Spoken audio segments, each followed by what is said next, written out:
Okay. So, chapter 2, here we go. Just let me know. I'm going to share the journal with everyone. Tell me if you see it. Give me 1 second. There we go. There we go.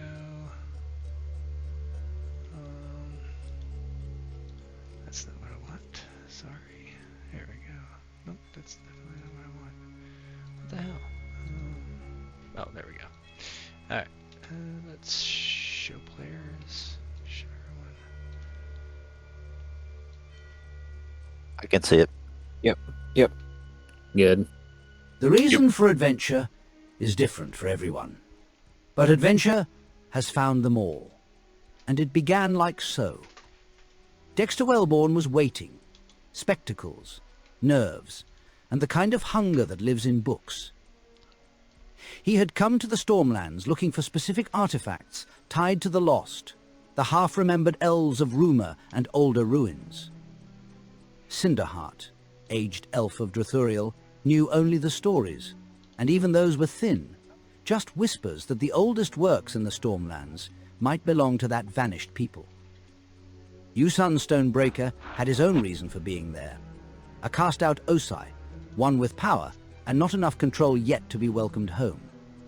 The night in the inn did what nights in inns do. Julia Fatbottom made her rounds with ale and bold hands, and the group learned quickly who was tempted, who was not, and who would regret it later. Dexter came back with the plan. In the morning they would head down the sea bend in 2 small boats, staying quiet, staying alert, and reaching the shoals at the river's mouth where a seller waited with a trinket Dexter intended to buy. The meeting place was not a town or a dock. It was sandbars. That told them what kind of business this was. At dawn, the boatman arrived, a halfling with bare feet, a missing front tooth, and too much confidence, shouting that he had the boats ready and waving people aboard like cattle. The river carried them south. On the water, the masks slipped. Yusan spoke of the dragon spine and the hard rules of his people. Bastian spoke of San Verdugo, across the southern sea, a beautiful city, and a father he did not leave on good terms. The first night they anchored. Rigel drank from his flask and talked about beastmen and worse, and the river went quiet under a clear sky. Bastian took watch near morning and felt his eyes heavy, drifting off to sleep when he should not.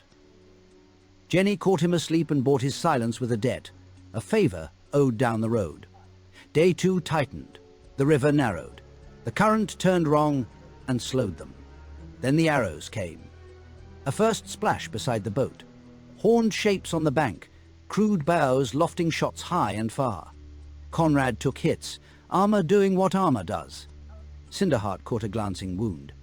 Yusan answered with stone-hard protection, turning a volley into clattering noise instead of death. Bastian fired back and made at least one of them pay. Then the band's luck ended. In the other boat, Vol One Eye stood and an arrow found his remaining eye. He fell into the water with a splash, and suddenly the company had no captain. They beached the boats, and then panic set in.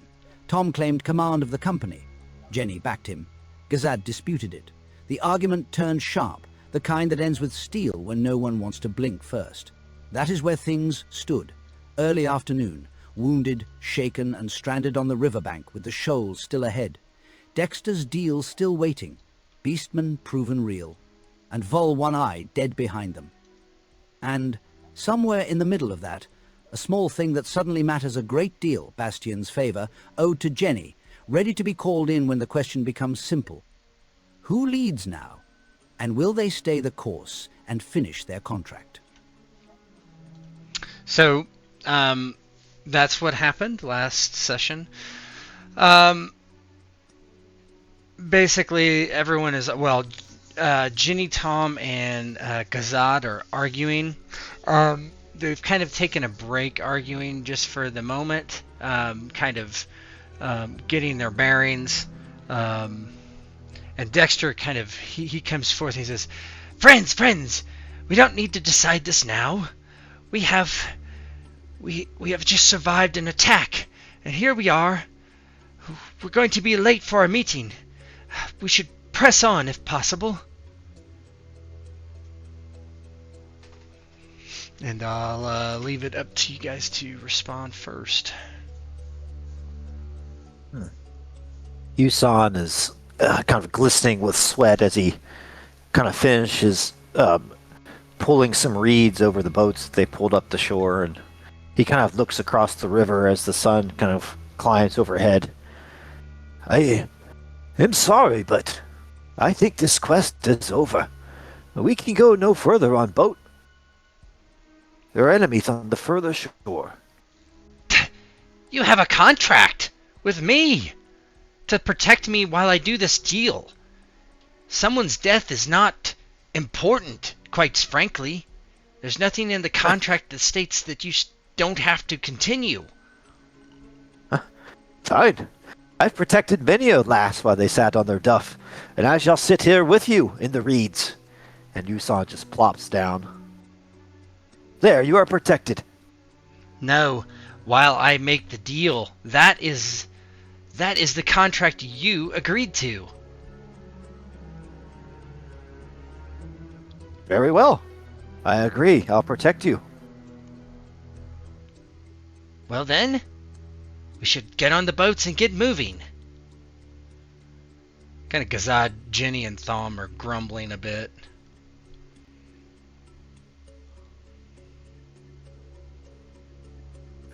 Before we go, Okay. we need to tend to the wounded. I myself, and I'm sure a few others. And you can tell Conrad might not be, audibly revealing how hurt he is, but you can tell he took a couple good shots. Yes. Sinner, speak up. We need the rest. Then we need to continue. Dexter's right. We have a contract. Even with the likes of you, and he looks over at Gaza and Jenny and Thom. Your contract's still valid. Doesn't matter who leads you now. You can decide that afterwards. They seem to agree. Gazad nods, fine, and the other two just give a slight nod. Wouldn't be much good if we didn't honor our contracts as a mercenary company. Vol wouldn't have it. We're with you, man, Dexter. We'll watch your back while you do this deal. Yes, good. If you need to tend to your rooms, that's fine. We have some time. Not too long, but some time. Yusan looks to Conrad and the others. I have no small skill in healing, although I am without supply. If anyone should be in need, my services are granted freely. And he looks to Jenny. As part of the contract.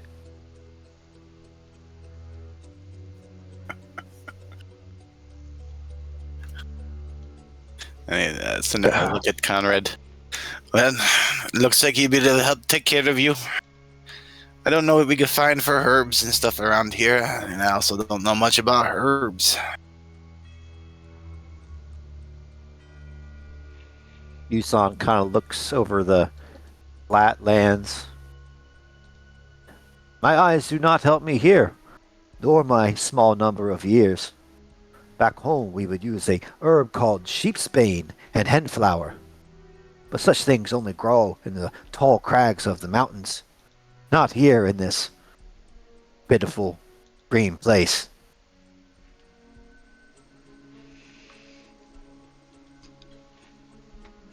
Thom says, well, we'll do what we can. I can bandage everyone well enough, I guess.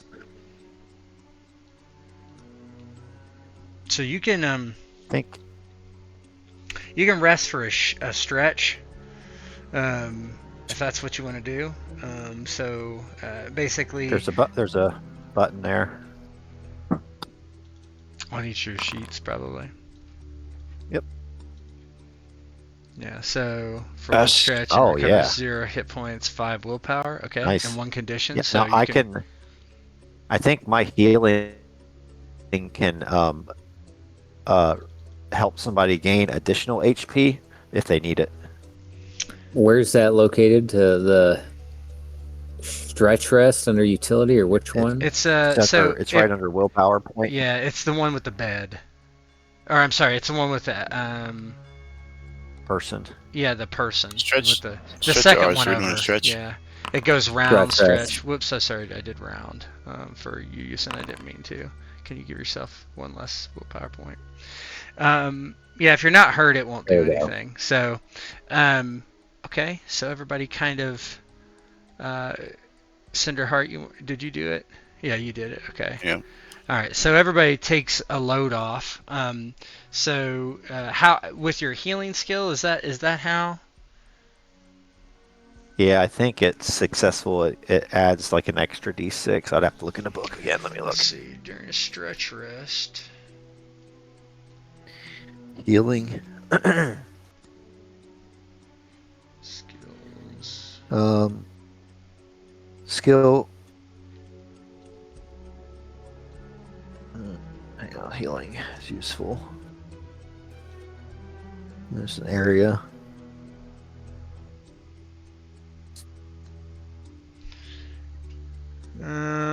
It's when People probably. I doubt people would even need it. I don't know. Conrad might. Conrad, you. I have 1 damage left. Okay. I'm not seeing it, but we can look Healing, later. let's see. Did anybody heal conditions? Conrad, you're still angry. Didn't have. That doesn't heal conditions, doesn't it? It did for you, Reed. No, one mine's stretch- still there. 0. I think you had 2. Oh, Right? and 1 condition, yeah. No, I only had the 1. I don't think I automatically did it. I only had Then disheartened, right? Then just remove it. Yeah.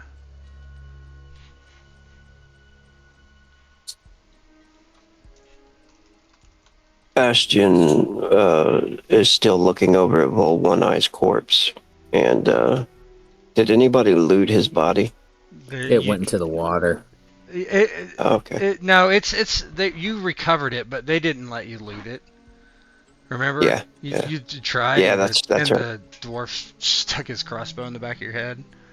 Yeah, everybody freaked out. So he looks over there. He's been quiet since then, and then he looks over and I guess Conrad he would be talking to, and say, I suppose it is bad manners to loot the body of one of the fallen.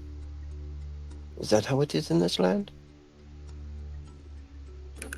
They may be mercenaries, but you need to give them time to grieve, and he was their leader, and I'm sure they have some sort of respect for him, and in turn we should show respect for his body and worry about his possessions at another time. I see. So just a heads up. So if you had a condition, I removed it because you were able to rest, so you get to take that condition off. So nobody has any more conditions. That's just mechanically. So what happens is Tom says we should burn the body. It's our way. We don't have a shovel regardless. With a lot of his items on them. He looks at you and Does he's he take them to the spirit world? he looks at you and he's like, what the fuck is wrong with you, man? His items belong to the company. Oh, well, of course. I mean, everyone should take what they need, yes? No! Cannot take them. You have no say in what happens to any of his gear. Please fuck off! And Jenny looks Send the between heart. the two of you. Sinara will speak up. Aren't they part of your company? They came with you. As of 3 days ago, we found them on the beach.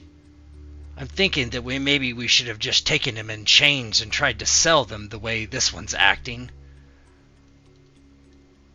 Conrad kind of leans in. Perhaps this is a battle not worth fighting, friend. There'll be plenty of time for other loot and money along the way. We don't need to dishonor their leader like this. Yeah, Bastion offers a half bow and says, I apologize, Azad. Son of Draw. I meant no disrespect. Yeah, Tom just shakes his head and says, "Fine. Try to get a fire going so we can cremate the body before we move on." And he, Ginny, and Gazad start actually stripping him of his gear. They already have his coin purse, and they take off his chainmail, his helmet, his spear is gone, so he has like a knife in his belt, and they get it done pretty quick. They're looking around for stuff. So if you want to help try to get this done, I need bushcraft rolls for whoever's helping. You saw. Bastion. Oh, go ahead. I think Bastion will try to maybe do the fire, stay away from the body and all that. Of course, I somehow screwed it up. You find some wet stuff. Go ahead, Bo. No, yeah, Yusan would just, pass Bastion as he's starting to help with his survival skills. He goes and gets some water for his own part and says, "Oh, not to worry, Bastion. Vol's armor did not look like it was well kept. I do believe there was an odor that you would not have liked, although I do not smell anything. Come, help me heat this water so I can tend to Sir Conrad's wounds." So it looks like healing, if you're at 0 HP, it can save your life. But then also you get an extra D6 of healing during a stretch if somebody is tending to your wounds. So I can make that roll. Where is that? I'm just curious. Where is that? Page 52. Oh, I see it. If someone else is tending to you and succeeds with... Okay, so make your healing roll. Yeah. I was gonna... Hey. Okay. Failed with a demon. Wow. Take D6 damage. I said I didn't need help. No, for this time you can call them off, okay? But in the future, if you do a healing roll and you roll a demon, you take away 6, okay? You notice that his comes in, stone like- skin hasn't worn off yet. Part of his hands are still like a stone, and they're like all stiff. Yeah, Conrad isn't a healer, but he looks as he's coming in, and he's got like really gross fingers, and there's a bunch of dirt underneath his fingernails, and he smells worse than the dead Vol. And he's like, no, I'm fine. See, look, knee as good as new, and he kind of like moves it back and forth, showing that it's fine. Not showing any sign of grimacing from pain.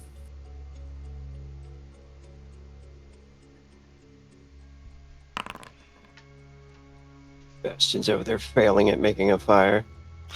Cinderheart will gather every flammable thing he can see, and you'll see flames roll off his fingertips to start a small grass fire, because there's not much left to burn unless somebody finds some driftwood.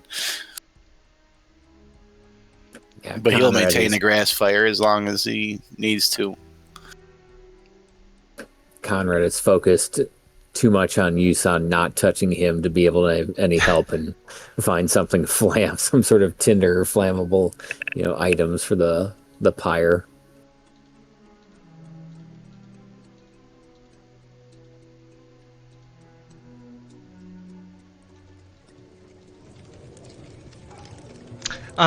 It takes a few minutes. You get the grass fire, and they do get some driftwood and some logs that are kind of like laying about. And you do get a fire going enough, and they put... Vol's not a very big individual. Tom and Ginny put him over the fire, and begins to burn. You have this odd smell of just cooked flesh that wafts into the air.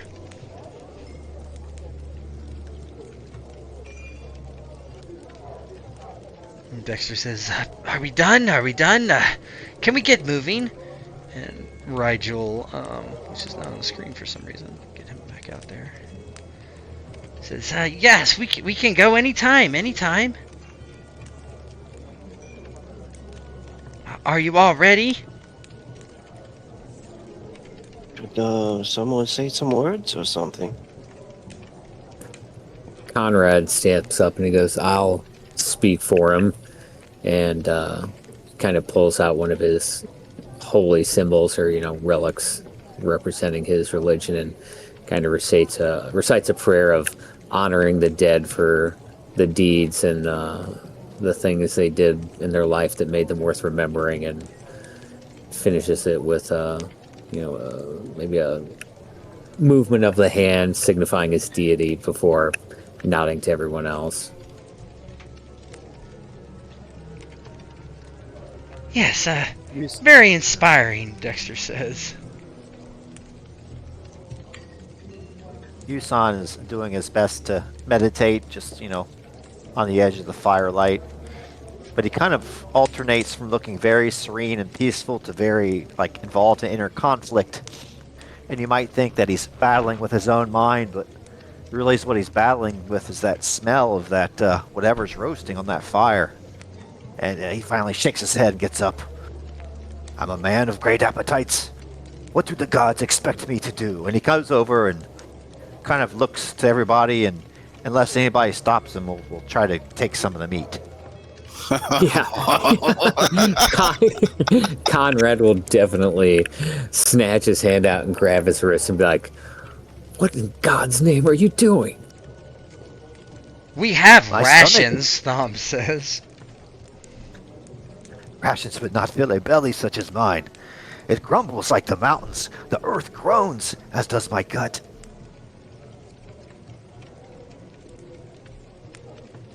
So nerd's just taking a backseat to this. It's bad enough we tried to strip the man of his belongings. Now you want to strip him of his flesh? What? Man flesh? Nay, I was away, or perhaps deep in meditation. I did not know. I thought this was a rooster. Yeah. I'm inclined to let you try it. Let me know how the goblin tastes. Does this look like a cock to you? And he points at it. Maybe. I know of no cocks but my own.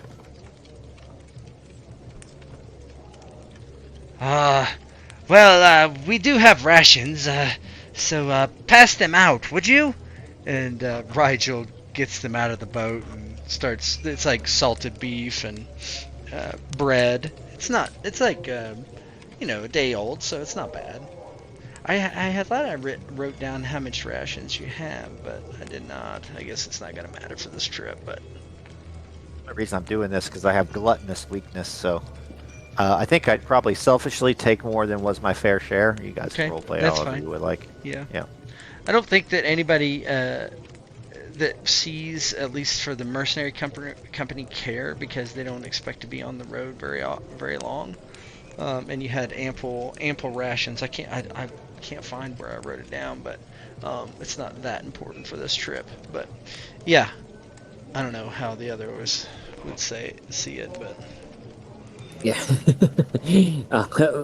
Conrad looks at it and takes it as a win since he's not trying to eat the dead mercenary leader. He's like, no, whatever. I'm not going to argue.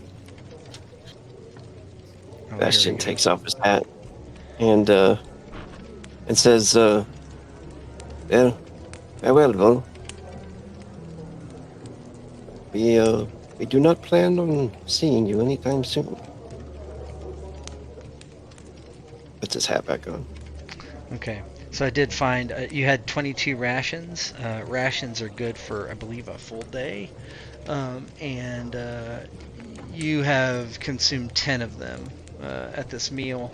Two for Yusan, one for everybody else. So you're down to 12 rations if it's necessary to care, but.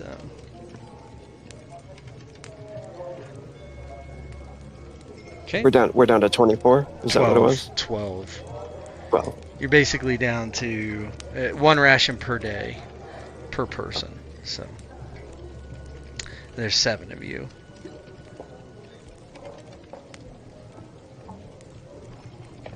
Okay. So yeah, the body is cremated. It's continued to burn. And Dexter says, "Well, we should get underway then. The day is getting long, and it is. It's as you can see, it's about 5 p.m., 4 p.m., something like that." Agreed. We need to move anyway to get away from this fire. That'll attract unwanted attention for sure.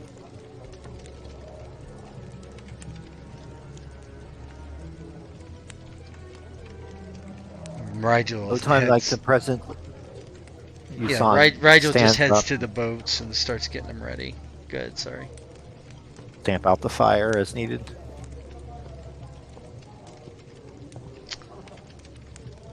Yeah, I mean, it's not quite done burning yet, so... Nah, add more. We'll leave it. You'll smolder out and leave the ashes. I was just trying to prevent forest fires, guys. There's no trees around here. That's correct. I had to dry most of the grass first with my heat before I threw it down there, let it smolder. Yeah, you're right on the coast, so... Yeah, so you can keep going. So everybody want to get on the boats and go to your designated meeting location. Our sandbar. Yeah, let's do it. Alright, so just give you... It's going to take a minute to load for everybody, but just give you kind of a idea of where you are on the map.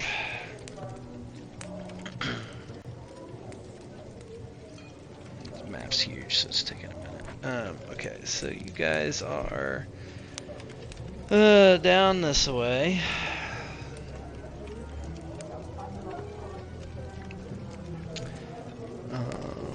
Yeah, okay.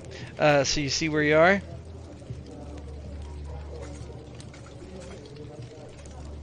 Yep. Correct. How do you ping again? I was hitting it, it wasn't working. Hold it down. Just hold down the... Oh, okay, the pointer. Alright, so you're here, and then you just gotta go 10 miles down the coast to get to the place you're supposed to meet, which is this one right here. So, not a problem. You don't have any issues navigating down the coast to that shoal. Rigel is able to get you and all the boats over to that area, and he begins to circle the shoal, and Dexter says, the south side, that's where we're supposed to meet. And he brings the boat around until there is a camp that you can actually see from the water. Now, let me,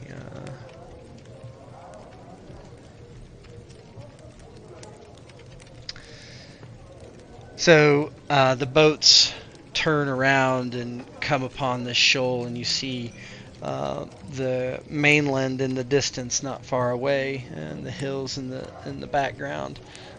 There's a few tents sitting here with fires burning as the day starts to get long, and it's a little later now. And as your boats come around, obviously whoever was waiting for you has spotted you coming in, and they're waiting for you on shore at the shoreline. And there is a small wooden kind of something akin to a dock that has been erected here. It's kind of haphazardly done, but your boats are able to dock there and get tied down. And a man walks forward down the gangplank and says, about time.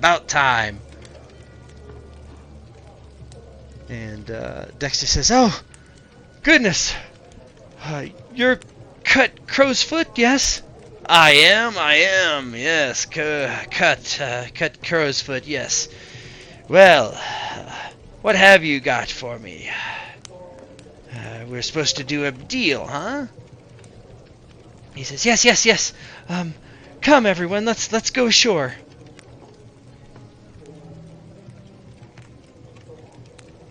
Conrad follows him, kind of staying behind to his right, looking at the other mercenaries, or the guards of this crow's foot. Yeah, there's Yusan several.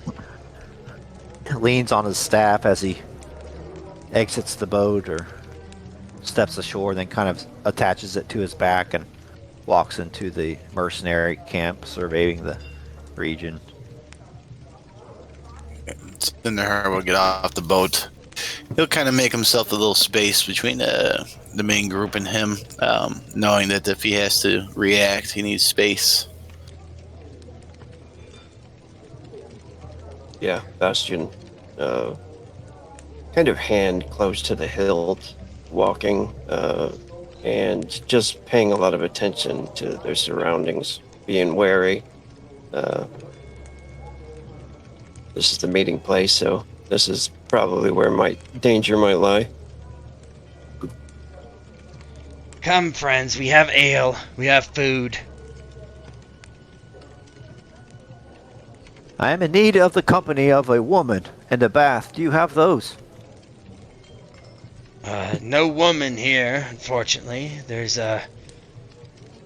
water there if you want a bath. He points out to the water.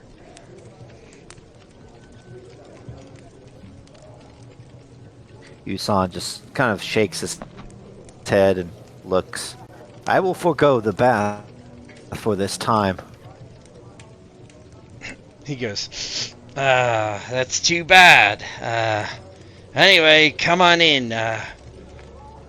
We'll talk business, and your guard can enjoy what we offer. Salted meats, sweet off the bone, venison. We caught a deer. Bastion will look at the venison. Are the other guards eating it? His men? They're eating something. It's in when they kind of wave you over, there's a kind of a big kettle hanging over a fire, and then there's a stew. It appears, there's a bunch of bowls stacked up, half are dirty, half are not. It appears they've already eaten, and there's not a ton left in there, so. What's that symbol on the flag? Is that something we know? Give me a myths and legends roll. With a bane for you. Anyone that's not local, so basically everyone gets a bane. Except Cinderheart wouldn't. I've seen that before.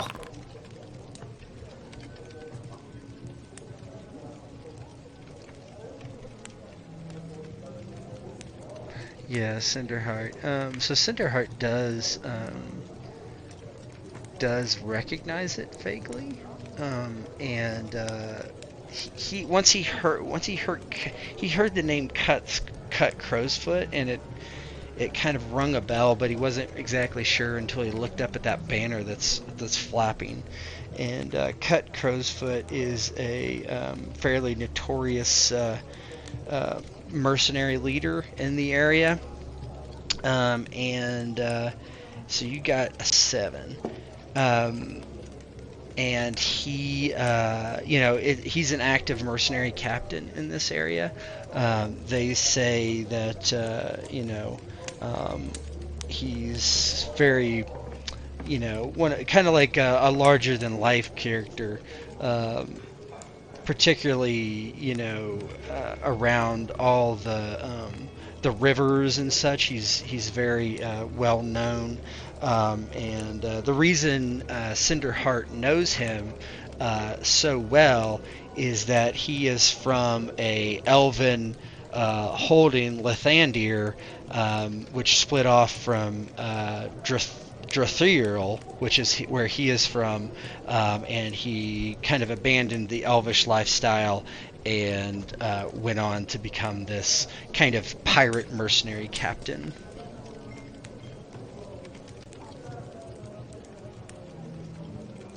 Gotcha. The man in front of you that introduced himself as Cut is human.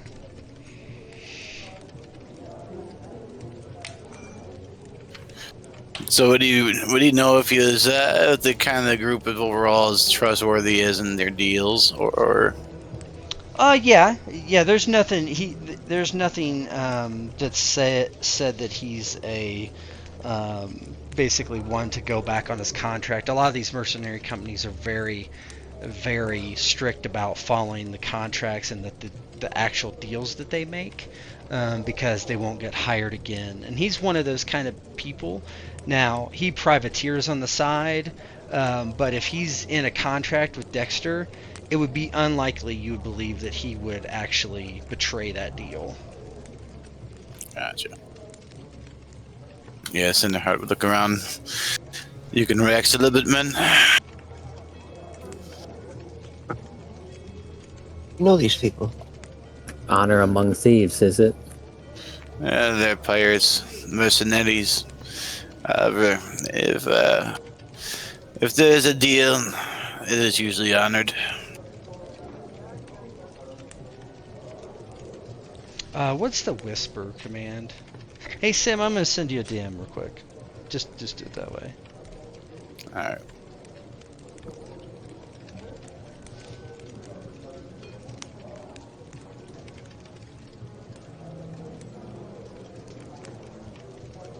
Okay. Bastion does relax a little bit and makes his way over with the rest of them. He follows behind everybody, I think. Yeah, it's in the heart. Kind of pays it. He stays back a little bit, and did Dexter already go into the tent? No, he's heading forward, and Cuts. They're both about to walk to that tent, the far tent there. All right. Cinderheart will kind of go to. Well, Dexter's going. He's gonna follow him, but first he's gonna lean into Conrad. Keep your wits about you, please. Something may not be right. What do you feel is amiss? Not sure yet. No time to explain. I'm gonna catch up to Dexter. Just keep him about. I'll keep my eyes and ears open. Thank you. And Cinderheart will hurry to catch up with Dexter. Do you mind if I accompany you with your dealings with Crowsfoot? Oh no, I think that would be marvelous. You're very knowledgeable about elven artifacts. You're going to have to identify it for me. Good. Ginny says, "I'll come along too, for protection and whatnot." And she, Cut just looks between each of you. He doesn't say anything, but Ginny will also go into the tent. We'll say that you three are in there. Okay, and Dexter too. So they're going into the tent. When Jenny Go Jenny says that, does she make like a, I don't know, is there like a, what's the thing I'm looking for? Like a intuition type thing? There is not. Does she seem weird about it? No, not that you can tell. I mean, you can roll. So if you had the heroic ability insight, so you can never actually tell a lie or anything like that, unless you have the heroic ability insight. But you can make an awareness roll to see if you think generally anything is amiss with her. But yeah, you don't have any idea. Rolls out of here. You don't have any idea. With so many people rolling demons, I'm not going to roll. I'm just going to keep my eyes open. Yeah. Does that do anything bad for us? It's basically a critical fail. Not Oh, specifically right now, but actually, mechanically, it's kind of good later on because then you get to whatever you roll a demon or a dragon on, or 1 or 20, you can try to advance those when you get a chance to like spend quote unquote XP, which is not really XP. Basically, the way it works is when you roll a 1 or a 20, it gets marked, and then those things that are marked you can try to advance later on, and that's by rolling a 1 or a 20. So in certain situations it can be very bad, but not necessarily in this one. I'm So gonna yeah, I'm gonna say that Bastion with the way that they're acting and Cinderheart already said, yeah, we're good. Everybody's good. I'm gonna say he didn't hear the other thing and then just saw Jenny, and he just relaxes a lot more, and just kind of maybe goes over to like get some food even. yeah, there's food, and the guys come over with mugs of ale and kind of sit several down in front of you. Ah, feel free, brothers. The mercenary life is tough. Have a drink on us. Aha.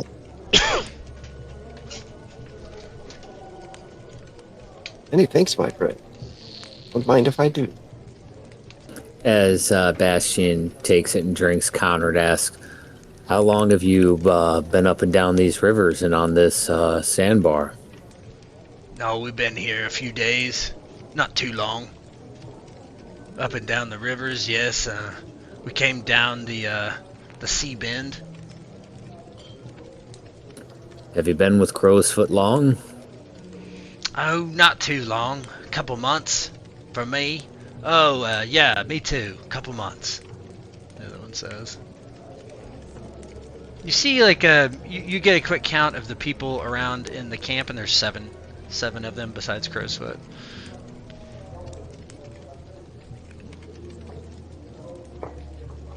Did they have a boat that was anchored off the sandbar? Yeah, run up on there's it? there were two boats there. Small ones like yours. One's a little bigger. Mm-hmm. Rigel's back with the boats, by the way. He didn't come into camp, but.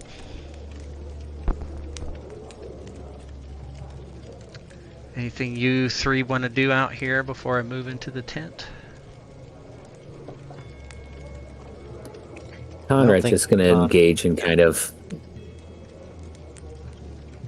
generic conversation, just kind of get a measure of these guys, how long they've been with does anything seem off, are they just mercenaries, shooting the shit? Yeah. Houston? Yeah, I think he would do the same. He would probably have an ale with the mercenaries, and if one of their tongues loosened, he would take advantage of that. But I don't think he would necessarily do anything above and beyond wanting to fulfill this contract right now and fill his belly.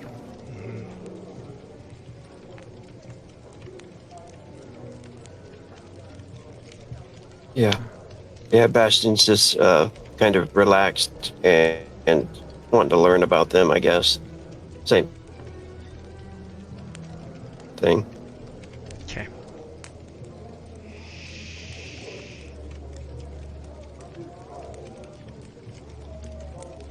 Alright. Kind of lean into that nat 20.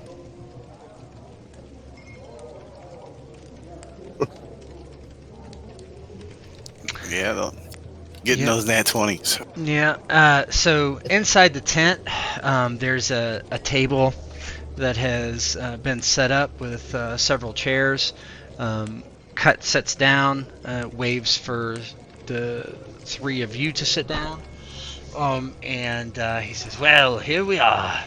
Have you brought the money, the gold? And Dexter says, yes. I brought the 50 gold, just like we agreed. Do you have the item? And, yes, the item. I have it. And he turns around and pulls a small, like little, basically a lockbox, and puts it on the table. He's like, here it is. Let me see the coin. And Dexter just takes it immediately out of his, basically off his belt, and drops the pouch in front of him. And Cut reaches across, opens it, and kind of like jingles it and looks inside. And says, "Yeah, that looks good. That looks good. Don't need to count it in front of you. I know what 50 gold feels like in my hand."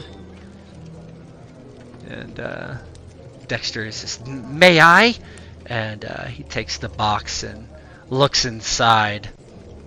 And Cinderheart, you see what's in there as well. And it's a ring. And it has this... it's a ring, and it has a snake. The ring is a snake, and on one side it's like eating its tail. And you can give me a myths and legends to see if you know about this. And you would, I think you would have a probably. Let's just do it straight up, I guess. Oh my God. you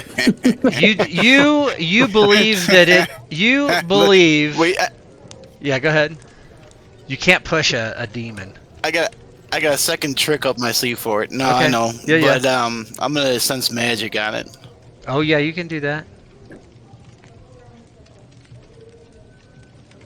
I did. Not magical, as far as you can tell.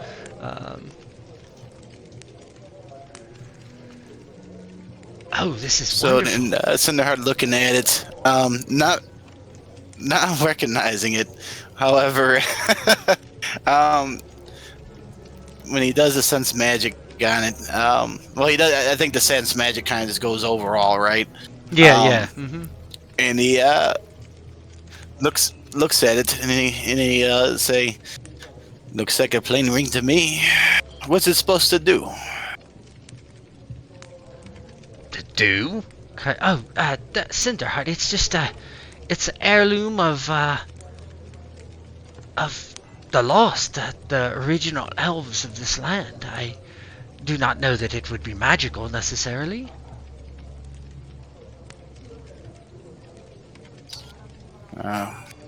He kind of stares at it.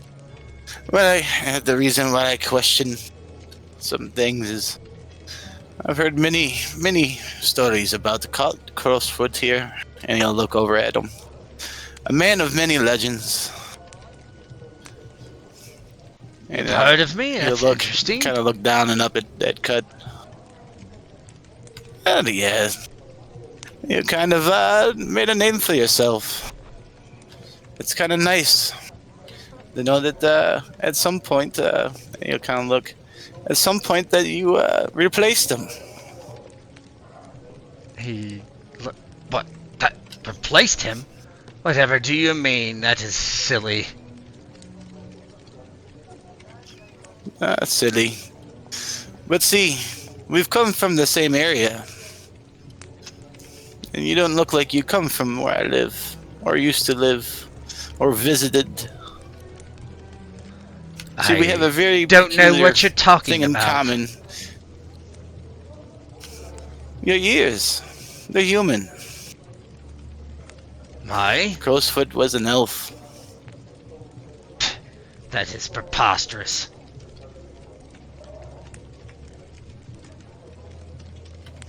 It may be, but I just so happen to know that, yeah, your ears should be a bit longer and pointier.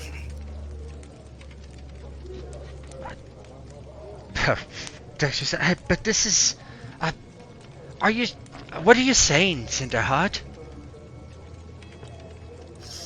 Well, I don't recognize the item. It could be the one you're looking for. It may not be. But, suddenly, when there's some dubious intent here of replacing a man who is a known elf, a known pirate, quite a big name, I would expect that to be a possibility that ring may be a forgery as well. Well, then, but it looks... I mean, a snake, I don't know... I've not heard that snakes are represented by the lost ones necessarily. I was expecting a dragon ring or something along those lines, not a snake.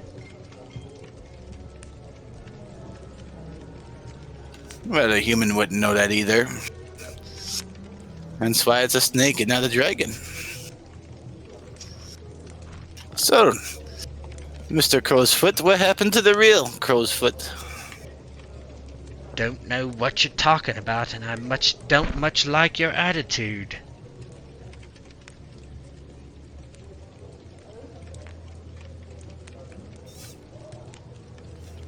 And he'll look over at Dexter.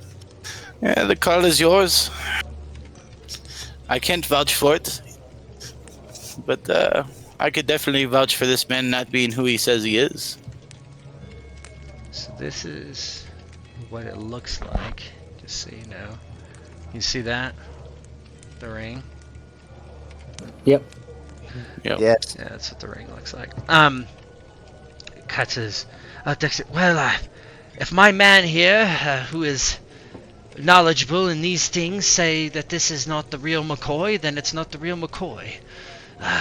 I'll give you 20% of the agreed sum, just because perhaps it is, and it's an interesting ring, and maybe it's something else. But no, I can't give you the full 50 gold. I'll give you that's 10 gold. Yes. I don't think so, chap, Cut says. We made this deal, and I'm gonna keep this money, and you can take the ring, or you can fuck off. Jenny stands up and says, No. The deal's not done. Give him back the money.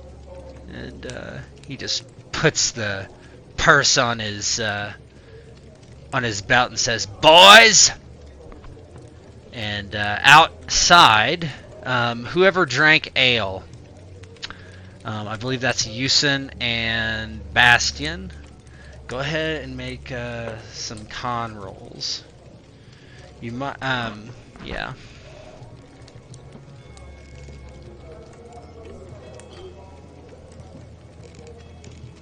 Yeah. Success. Aha! You can push it, and I suggest you do. So basically, pick one Lean of on those. me, brother knight. Yeah. Okay. So in the future, and we can change this right now, but in the future, make sure you select one that you don't want.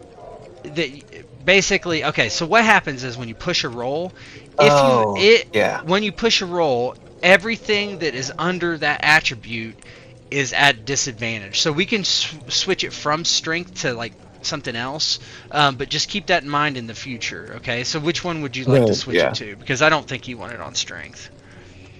Maybe your int. Maybe the alcohol dulls your mind. Yeah. So you're angry. So that's what, so angry. Okay, so for you, Bastion. Angry drunk? Yeah. You become dazed and must make a con roll each turn. If it fails, you fall asleep and remain sleeping for one shift. Being given an antidote or taking at least 1 point of damage wakes you up. But now you're dazed as well, so I'm going to set that on your sheet, so you are dazed. So how does that feel to you? You're starting to feel very strange. Houston, you feel nothing, but...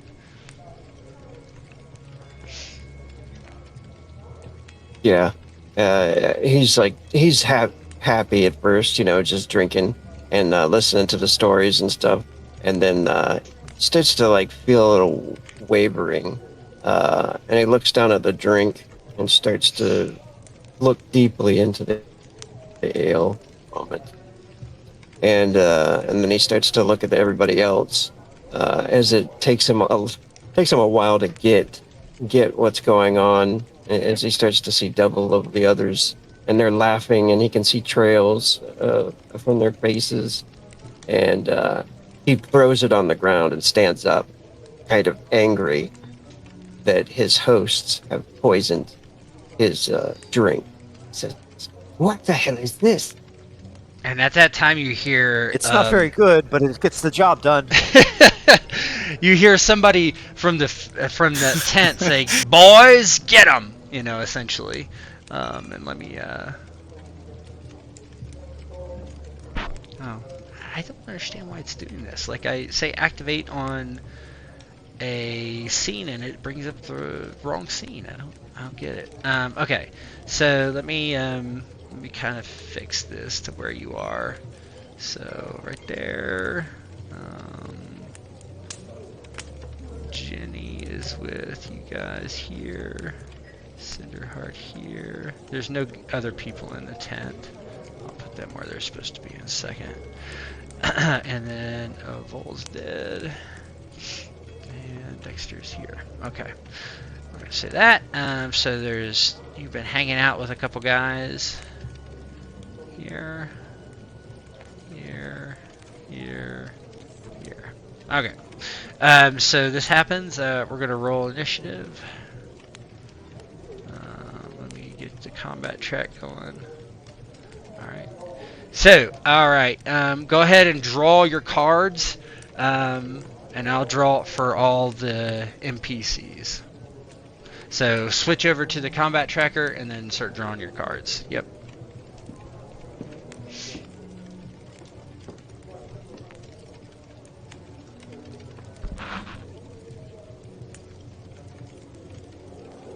Low is good. Low is good, yep. Yeah. Of course. But we can switch. We can go in any order. Gotcha.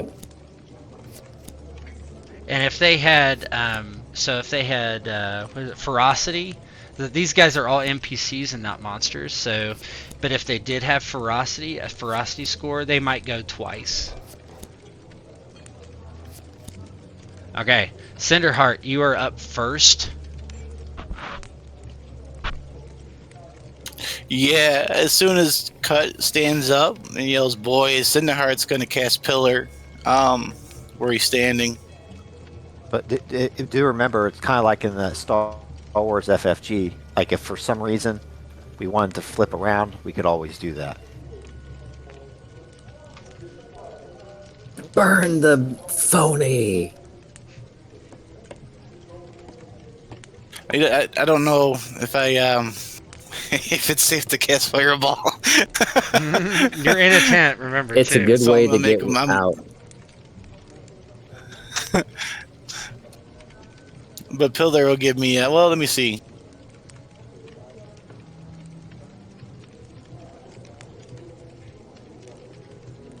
So remember, you get an action Now I need a refresher. and a movement. So the actions are on page 42. So dash, melee attack, ranged attack, parry, dodge, pick up item, equip, unequip, first aid, rally, break down door, pick lock, use item, activate ability, cast spell, helping, round rest. So what are you thinking about doing? You want to cast a spell? Yeah, so I know I can move the power level up, right? Yes. Usually, depending on what the spell is, what spell you're trying to do. Well, that's what I'm kind of looking. 2d6. First instance, fight a flammable objects. Each power level will be on the first. Increase the damage by d6. Creates another fireball. Creates another fireball that hits another target within range. Fireball, huh? Okay. Well, I got two of them at my disposal. The other one's Pillar, which is going to cause 2d6 bludgeoning damage if he doesn't keep his footing.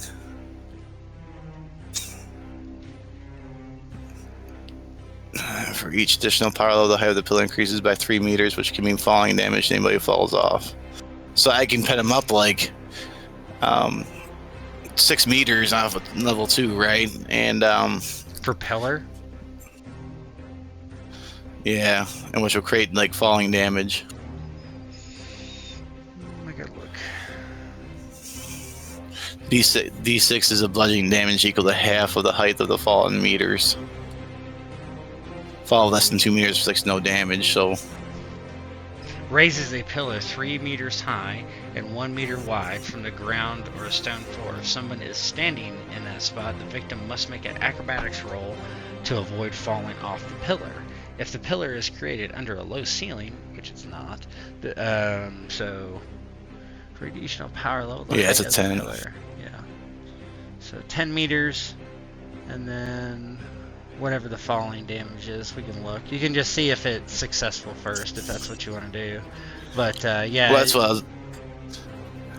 What happens when I increase my power level? Like how does that go? How is this? Well, I was quickly trying to look up. Like it just costs more willpower.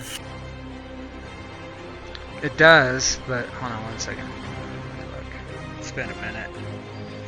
Yeah. So power level ranges from 1 to 3. Casting a spell costs 2 willpower per power level.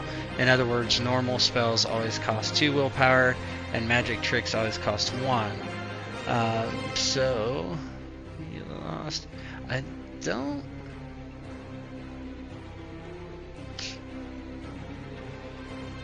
So it's two willpower per level.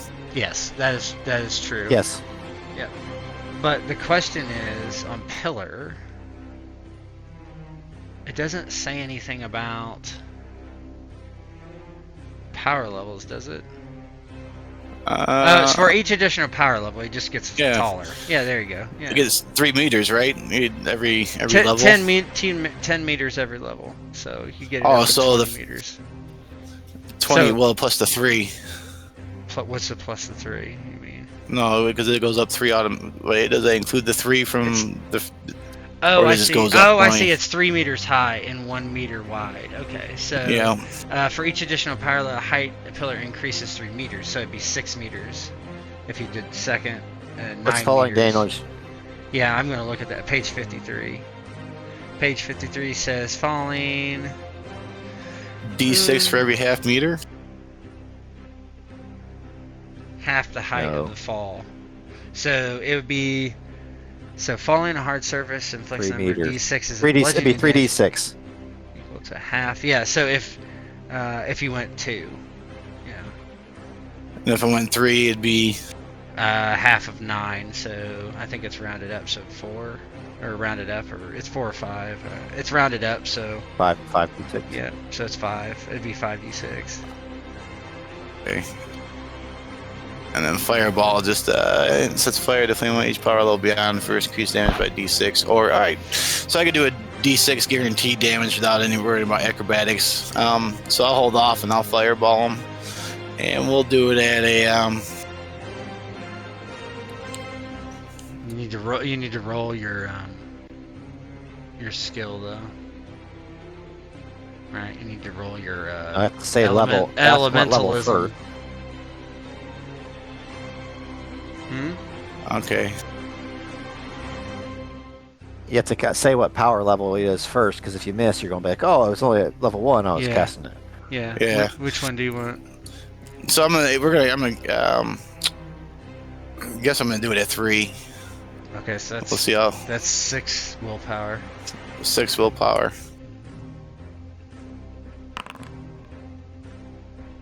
Boom.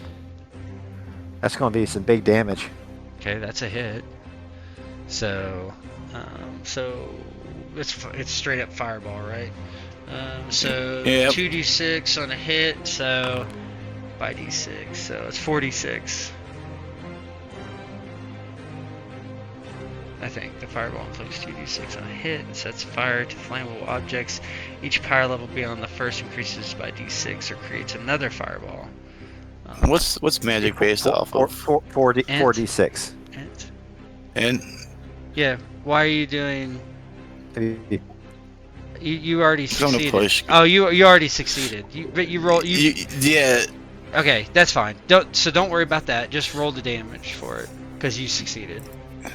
I see what happened. You rolled just the skill and not the thing. So just roll 46. Yeah. Figure it out.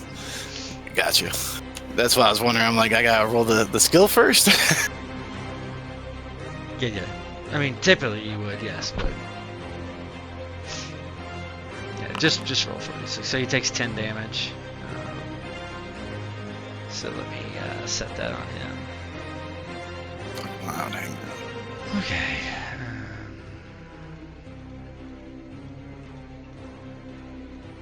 Alright, so this fireball races out and just hits him, and his clothes start on fire.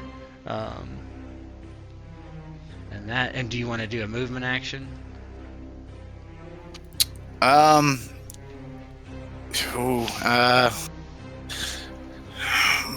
He's gonna start because they got Dexter there, right? He's on fire. Jenny's ready to fight. I don't know if it's a good idea to push Dexter out in the open since nothing else is aflame yet.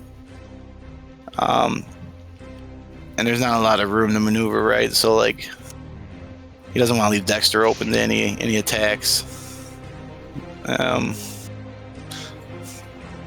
Yeah, I'm gonna have to move because if he hits me, I might be dead anyways or something.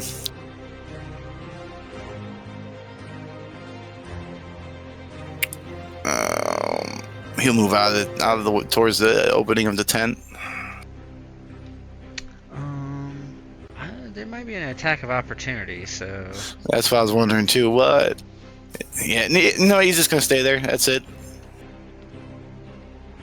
Watch him toasty. If not, maybe he'll hit him with pillar next time. okay. Or that's burn him fine. some more. Okay, so next person. So you will. Oh, I got a begin encounter. Alright, so next guy is someone hiding. And they move. Let's see how much they can move. So they can move 5. So they can move 5 squares. 1, 2, 3. He's actually going to. Hold on.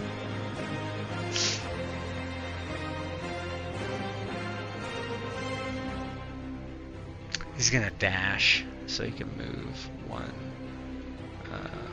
2, 3, 4, 5, 6, 7, 8, 9.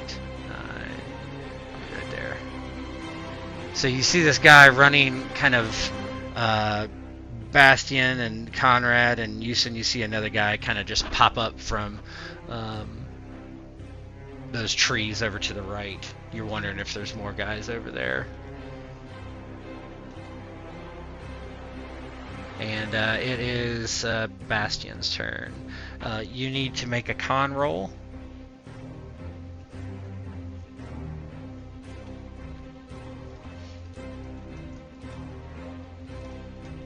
Is there anything I can add to this, like a luck thing? Or? Nope. Yeah. Success. That's good. Oh, So succeeded. you did succeed. He notices more. He notices more coming from the bushes, and he says, "My friends, there are 12 more." And he points in the direction where he sees like double of everybody, and whips out his short sword and stumbles forward to attack. Okay. Um, So drawing your sword is a free action, so you can do that. Oh, good. Target this fool here. Yeah. And then just target him, and then you can attack. So there's once you do that, there should be some green buttons that pop up. If you go to combat, and there should be a broadsword. You have a broadsword. Oh no, that's not you. Sorry, but there's a combat, and you should see short sword, and you can use that. Well, I'll go for the regular slash. You can push it if you want. You missed. Just remember, if you push it, just pick the right one. So,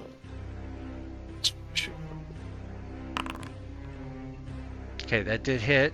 There we what did go. you? Okay, you became scared, so you can roll your damage now. 7. So let's see if he took 7 damage. I don't know. Are you not? I think he Hold on. see that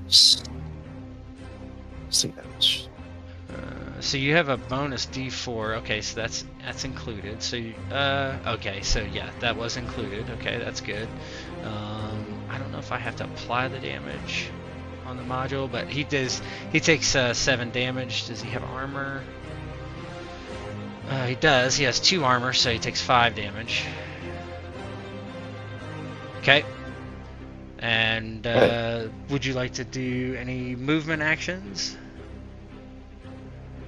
No. He'll be good there. Okay. Is there like an attack of opportunity if I was to move somewhere else? I believe there is. Yeah, I'm good right there then. Reaction. Some perform dodging. I'm pretty sure there is one. Yeah, he'll go ahead and face off with him right there then. He stumbles forward and kind of like a haphazard does a wide swing and catches him. He just aimed at both of the guys that were there. So one thing to keep in mind, if you parry, that does take your action. You can dodge without taking your action, but you cannot dodge and parry, right? What is the benefit from parrying? Do you get like a bonus to defend? Let's see, parrying. You can use your shield. That's the big one. As a free action, and only can be performed during your turn. Oh, you can't. Okay, you must declare that you're going to parry before the attacker rolls. You cannot parry if unarmed. It is also impossible to parry and dodge in the same turn. You can parry while being prone. When you parry, you roll against your skill level for the weapon. Parrying is a reaction. As it breaks the initiative order, it replaces your regular action, and you must immediately flip your initiative card. This means that you cannot parry if you have already performed your action in the round. Okay, so a shield, like if you parry with a shield, there's no skill for shields. Instead, you use your strength. I think it's basically just if you're very good. A lot of people are a lot better with their weapon than their evade skill, right? So, dodging as an alternative to parrying, you can also try to dodge when you're hit. You cannot parry and dodge in the same. You must choose one or the other. You can dodge while prone. You must declare if you're dodging before your opponent rolls for damage. Roll for evade on success. You take no damage on a failure. You hit by the attack. Dodging is a reaction, and like parrying requires you to not that you have not already performed your action in the round. Once you have dodged, your action in the round is spent. Oh, okay. I thought it was. I thought one of them you could do for free. I guess not. Okay. All right. So keep that in mind. No, it's you can move and roll evade for free. You mean if like you don't evade, you get hit, but if you evade, you don't get hit. You mean like for an opportunity within attack? 2 meters? Yep, that's what you could. It's the only evade roll thing for that free would there. provoke the opportunity- If you fail the evade, that would provoke the opportunity attack, which is free Yeah. for them. Yes. Okay. So if you move away, it's free to roll evade. Okay. Okay, that makes sense. So would you like to try to move away? Rogue? No, or you I staying think there? he's good Okay. there. Alright, cool. Alright, so now it's the next mercenary's turn, and that is the one next to Yusin, and he will attack Yusin. So he does this. Combat. Oh, hold on, I have an issue here. Okay, there we go. Slings a broadsword at you. Slashes. So he swings and misses. Ah! That's it for him. He doesn't mess around after that. Next one. You hear someone running. They're dashing. 1, 2, 3, 4. Yeah, that's fine. So you see somebody coming from your flank there, Yusin. Back that way. And we'll go to the next guy. The next guy is one of these guys over here. He's going to move 1, 2, 3 to face Conrad. Comes down, targets. He's going to swing with the sword. That is a hit. Okay, Conrad, would you like to try to parry? dodge. Is it better for me to parry with my shield or a longsword? Well, your strength is 13. What's your longsword skill? 12, so I guess it'd be better to do it with my shield. It would be in this case, yes, it would. So I think, so remember, if you do this, you won't have an attack. So maybe his damage will be soaked up by your armor, because your armor is actually a what? It's 4 for my chainmail. So it's going to take 4 away from the... So it's up to you what you want to try to do, but... What's he got as a weapon again? Broadsword. Oh, decisions. We need to cut through these men like butter. Yeah, I'll go ahead and take it, because Gazet or whatever's up next, maybe he can take him out. Let's see what happens. Yeah. Okay. So you're going to just let him swing on you, right? Okay. Yeah. 8. So you take 4 damage. So Yeah. I'll give you that. You soak it all. Yeah. Oh yeah, you soak half of it. That's pretty good. Yeah. So Yeah. okay. So it hits you in the side, and he cuts through some of your armor, but doesn't get through too badly. But it's definitely not great. So next is Gazad. So the way I'm doing NPCs, they don't necessarily have stats. I'm just going to roll essentially what he would have, essentially, or close. Roll 1d20. He has a 10, and I'll give him a 12. Yeah, so he goes to shoot the mercenary, and the crossbow, and the string snaps. Not good for Gazad. Yusin, you're up.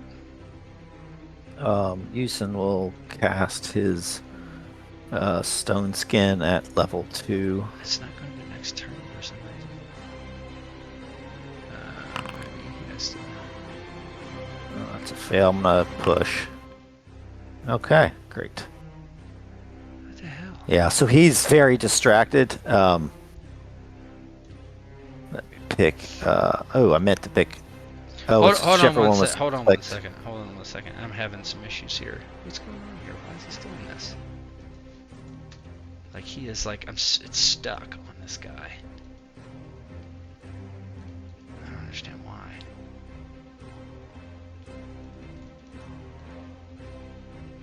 Like I can't do anything. Can you refresh? I don't really want to do that. Just give me a sec here. Maybe just do this.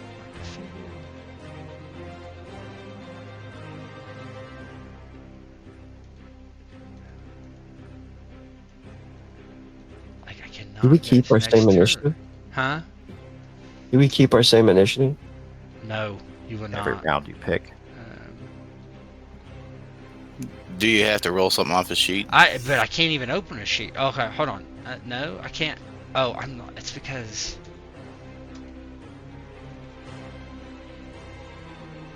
I don't know.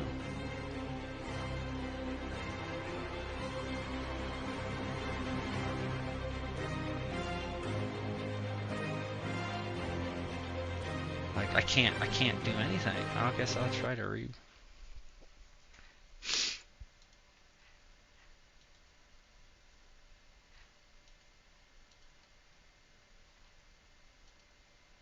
Like it just won't let me. Okay. There it goes. Yeah, I can go backwards, but I can't go forwards.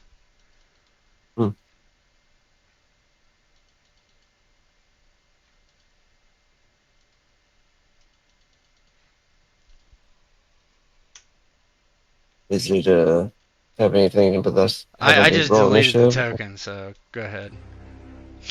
Sorry, Yusin.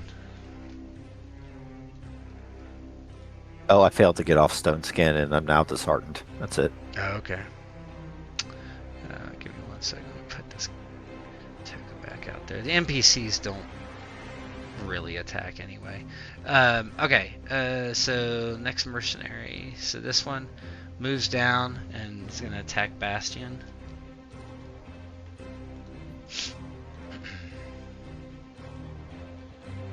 Stab you. It's a success. You have, you cannot evade. You actually haven't. Let's see. Dodging. You already performed an action, so you can't really do anything. So here's the damage. 8 damage minus your armor, and your armor is 1, so you take 7 damage. Yeah, how does that look as he stabs you in the stomach? Yeah, he's stumbling around, still from the drink, the poison, and the other guy comes around and stabs him in the stomach, and he lurches back. Ah! So, Cut is on fire, and because he's on fire, he's just going to try to run out of the tent.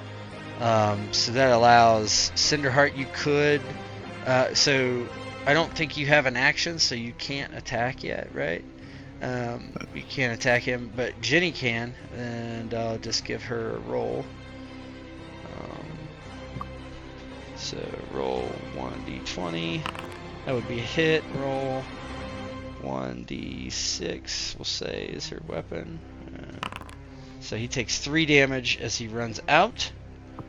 I'll add that. 1, 2, 3. Plus he takes d6 damage from being on fire. That's 2 more damage. And then he ends up going this way and basically just jumping into the water. He does a dash, so it puts himself out. He's over here, we'll say. Okay? Reasonable? I'm going to roll 1d20, and on a 15 or higher, the tent starts on fire. Not on fire. Okay. Next mercenary. Not knowing what's going on, they are not going into the tent. 2, 3. Actually, they come out here and kind of like just wait to see what happens in the tent. They're kind of guarding the exit of the tent. While this guy's still here. Okay. And then Jenny, she used her action to attack. Conrad, you're up. Seeing Gazad fail so miserably, he returns, the attack in kind to the mercenary that hit him in the side with his own sword.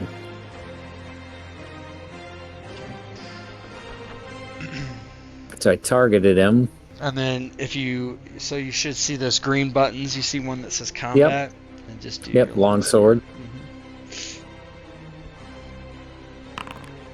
Okay. So you can roll damage. You can shove him too. Oh my goodness. That kills him. Dang. Nice. Infuriated by taking damage, kind of shouts, "Betrayer!" with a big slice across his chest, and he just into the sand. Do you have any interest in moving?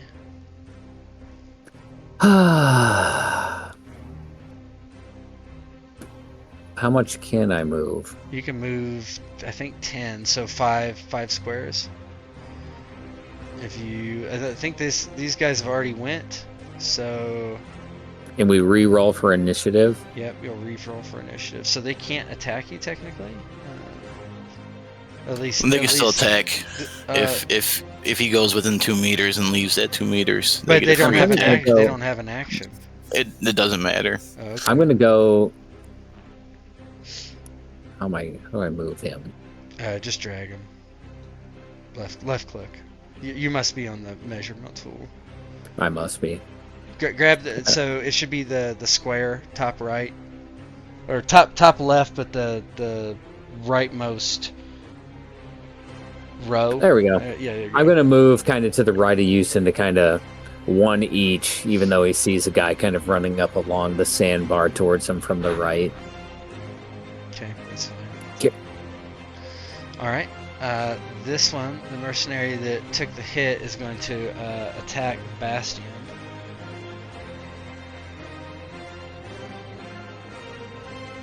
There are too many. Yes,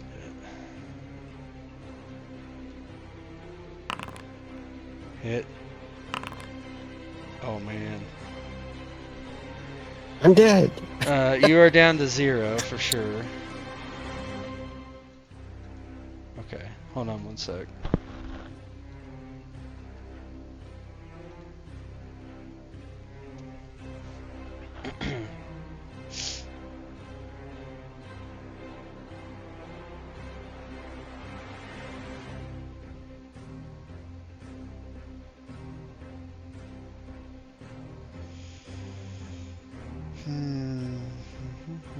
Death roll. Return each subsequent turn.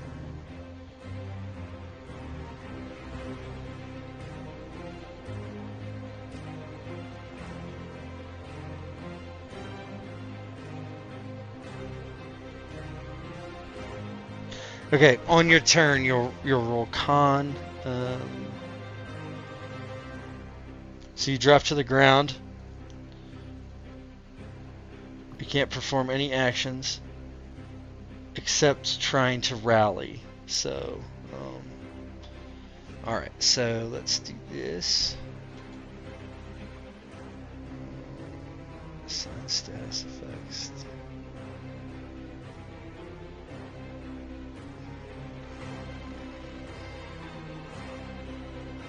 Poison.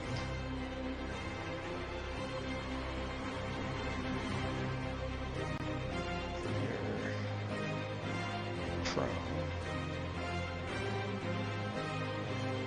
Okay. All right. You're down for now. On your turn, stuff will happen. Okay. Okay. And Dexter's up, and he's just like, what do I do? What do I do? He doesn't really do anything from there. Hide. Yeah. So Get Tom, the golden hide. yeah, Tom comes up and in here, and so he'll roll to attack. That's gonna be a hit. Yes. Yeah. So this guy takes 8 damage, and that is going to kill him. So this guy's dead. So he comes up and just stabs this guy in the stomach with a sword. Let's see. Do that. That's this guy. He's dead. Drops next to Bastion.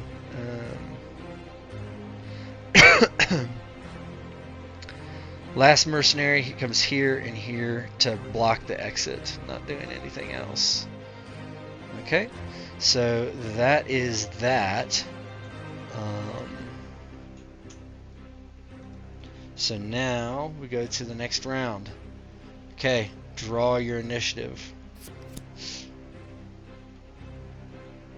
Oh, I guess they all got drawn. Okay, well, Cinderheart, you're up first again. What would you like? There's to no do? number 1. There's no number 1. Nobody drew it.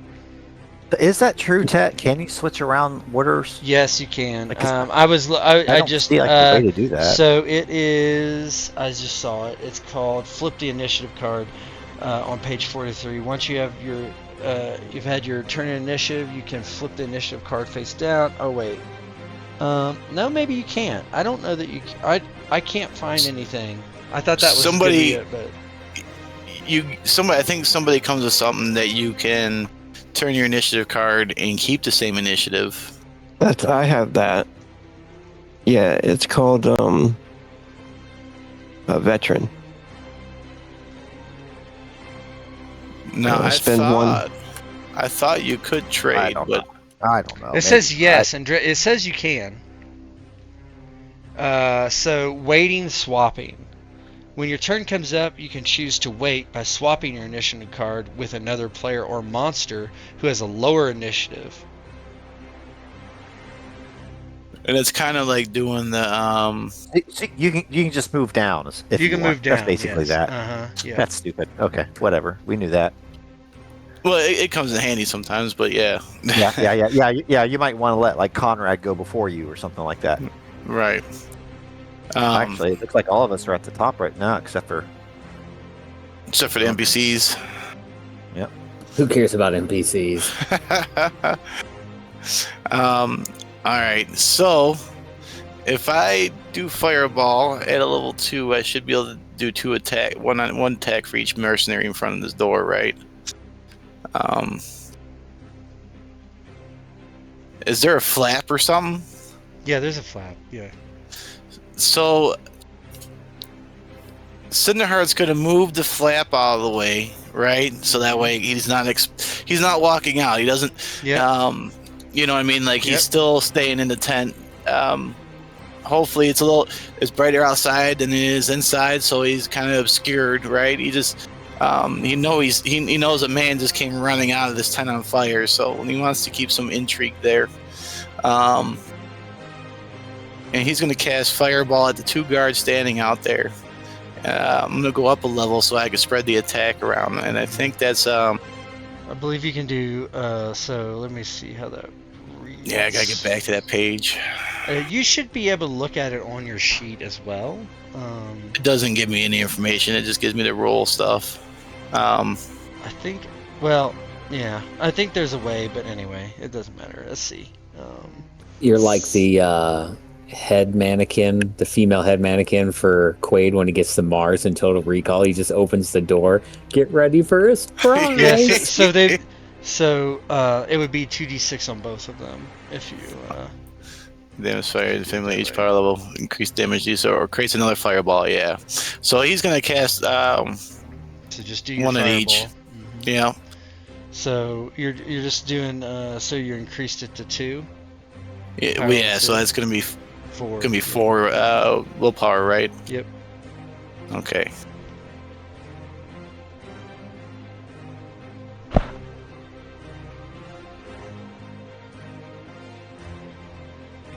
Let me target him. I can only target one at a time, I guess. Just target one of them. That's fine.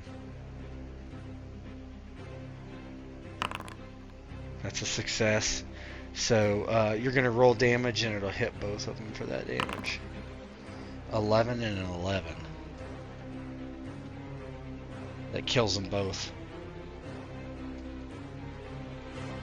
How does it look as you burn them? Well, yeah.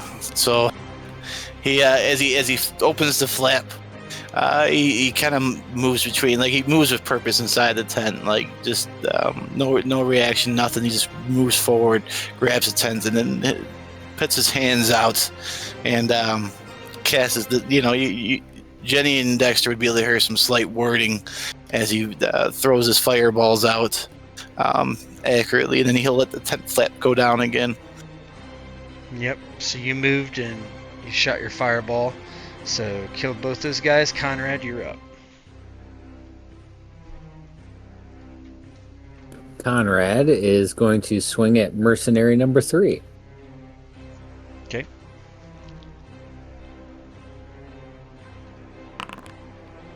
Fudge. You can't push. So mishap melee. Do you want to mark click it, that? dude. Mark It marks it with an arrow, automatically. It marks. So I it just need to click where it says mishap melee. Yep. Mm-hmm. Okay. So he's. Ugh. Yeah. So yeah, his swords got marked. Okay. Sorry, you miss. Should have checked your DMs, Conrad. What? Miss. Check your DMs in Discord. Oh, now you should have told me earlier. You can Bangs, yell out it bangs free. off your armor and does no damage. Conrad Yeah, kind just of talk like, aloud. swings, misses, like grossly overcommits, and the guy like swings, but the flat of his blade bounces off of him. All right, it's Tom's turn, and Tom is going to attack the guy in front of Bastion. So he'll make a 1d20 roll. That's a hit. So he'll do double the dice damage, so 2d10 plus 1d4. 13 damage kills that guy. So he cuts this guy's head off over top of Bastion. So that guy's dead. And Yusin, you're up. Yusin kind of sees Tom on his left. He sees Bastion fall. He kind of looks at Tom and gives him the nod like he has Bastion covered. And then he charges towards this mercenary number 3. Like tries to tackle him to the ground and pull a jujitsu move. So Double leg takedown. Opposed brawling Okay. is how it works, Aaron. Okay. So he'll do brawling. Oh, there we go. No need. Oh man. Is this the worst we've ever rolled in a game? Gosh. It has to be. Well, if we were Imagine if you're playing D&D or something. Don't Right. worry, when we play D&D, these will all be ones. Yeah, right. Right. Okay. Yeah, you just kind of can't get a hold of him. Just can't grab him for some reason. This is all level up. This is all fuel for level up. Okay, Bastion. What you have to do is make a death roll. So I think on your sheet. Not to be crude, but do I need to take like one of those adverse outcomes or whatever it's called? How about this? You just fall prone. Yeah, yep, you do that anyway. So yeah, that sounds good. So you're just prone. Okay, I'll put you as prone. Okay, Bastion. So there is where it says death rolls under your hit points. Just click it.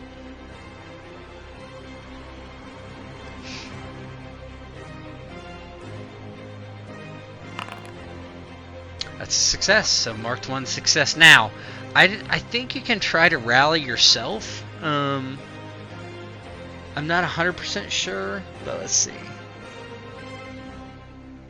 So rally. You can persuade another player character. She rally self. Yeah. I don't know. It's not. Doesn't read like you can, but.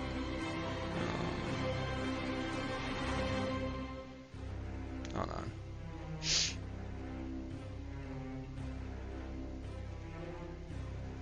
It says rally self. You cannot 10. move or perform any actions except trying to rally. So you can, that reads as the below. Return.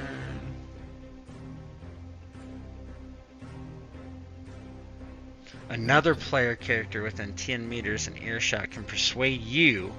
So it needs to be another character.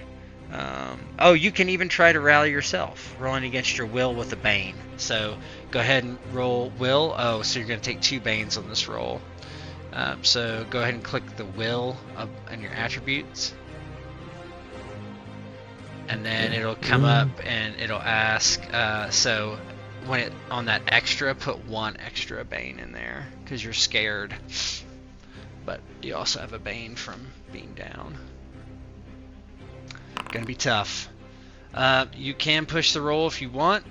Not sure. You could try, but it's gonna be difficult to succeed anyway for yourself. Yeah, that's rolling 3d20. Yeah, And taking the worst of all that's three. Yeah, that's fine. Yeah. Okay. So mercenary that is going to attack. He's going to attack Tom. And so let's see here.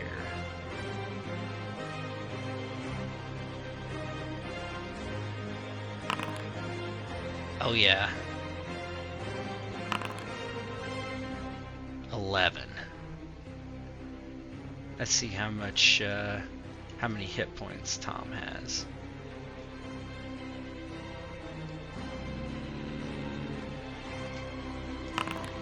Damn, I might take one of these broadswords if I live. So Is that Tom is 4d6? facing the other guy, and yeah, because it's doubled. That's doubled though. Realize. Oh. He stabs Tom through the back. The sword comes out his chest and kills him. Tom, Jenny doesn't see it, obviously. Blood splatters all over Bastion. And he is he is deceased. Okay, so that's that guy's turn. And then Cut, actually, you don't know, nobody's paying attention to what he does, I would assume. So you're not sure what he does, but he doesn't come back up on shore, that's for sure. Jenny's like, do you have him? I want to get into the fight. And Cinderheart's looking kind of spent, right? He'll look over. If somebody makes it in his tent, we are dead. All right cannot then. Defend him. I'll stay. I hope my brother's doing well. If well, I mean, he just says that, but at the same time, I do not pose to tell you what to do. But she'll stay in there for the contract. She's got to protect Dexter. So this guy comes. Let me see if there's anything cool I can do.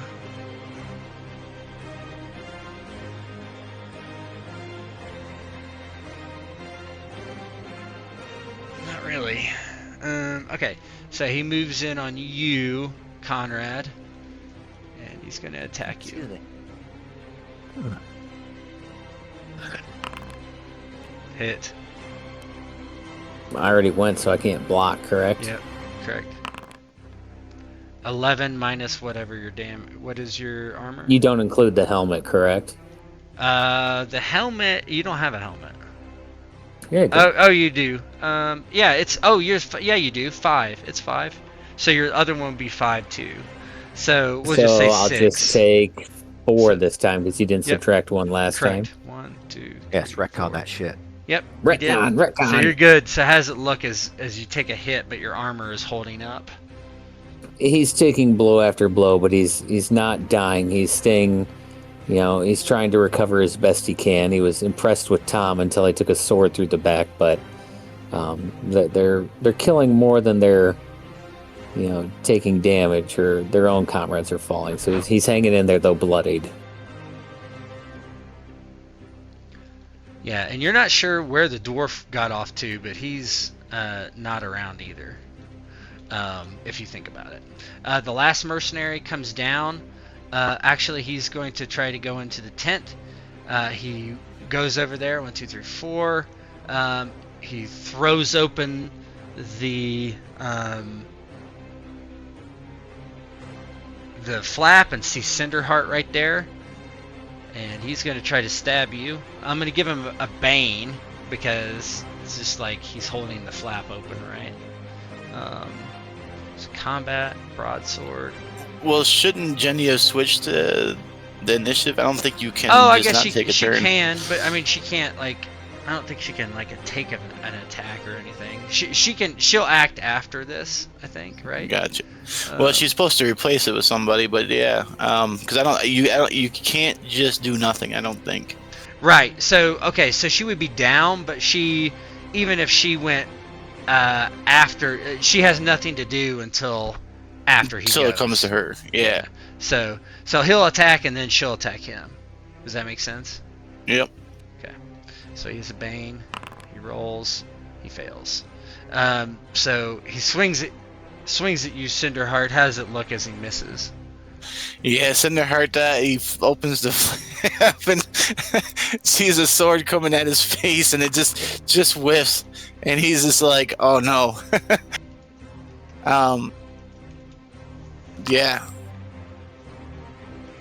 Yeah, but it just comes up short, and he doesn't see it, but Jenny kind of comes into this from the side and stabs her dagger up through his armpit, and he screams and falls over, and he's writhing on the ground. Essentially, he is out of the combat after that.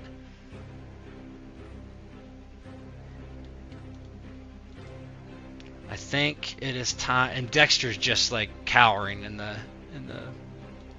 new. Yep. New rolls. So Jenny, she just instinctively just stabs the guy in the back, and I'm not gonna count that as an action, but she's standing there. not doing anything. And she can move down in the initiative order.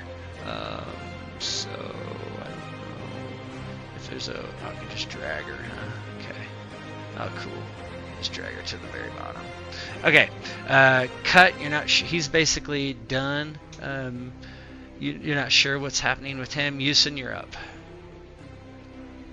You're Is this prone. right? Standing up from prone's free? That's what it says. Yep. Well, he stands up then and gives it a second go and shoots at his legs again. Another double leg takedown. The leg. Yeah.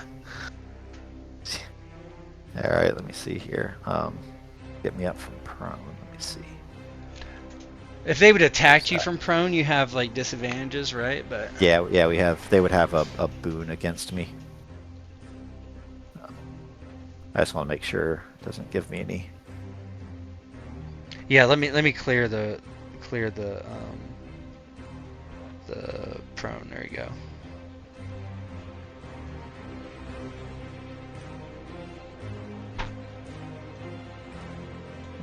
Here we go. I'm trying to use that little HUD here for fun. Weapon skills.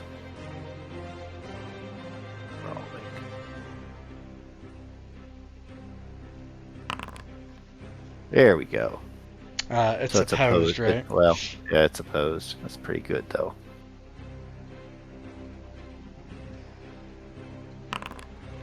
Yep. So what happens All now? right, so I fall on top of him.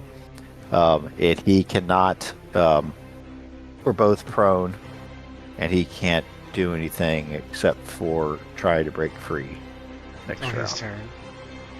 turn. He can try an attack, but he can't do anything at all. It doesn't sound like except try to break free, Yeah, and say if he's grappled, he's got to break it first. and that's opposed as well. But to try to break it, it's free for him and an action for me. And I thought, like, okay, that's ridiculous because every round it's gonna, like, how can you ever do your break action, which is like the attack if you're grappled? Mm-hmm. But I remembered that the initiative re-rolls every round. Right, you just gotta act first. Yeah. Somehow. You kind of got to get lucky, yeah. Okay. So Dexter, so Bastion, it's on you. I need you to make a death roll.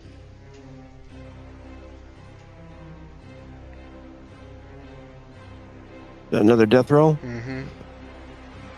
Oh, jeez. That's a fail. So you need 3 successes before you have 3 failures.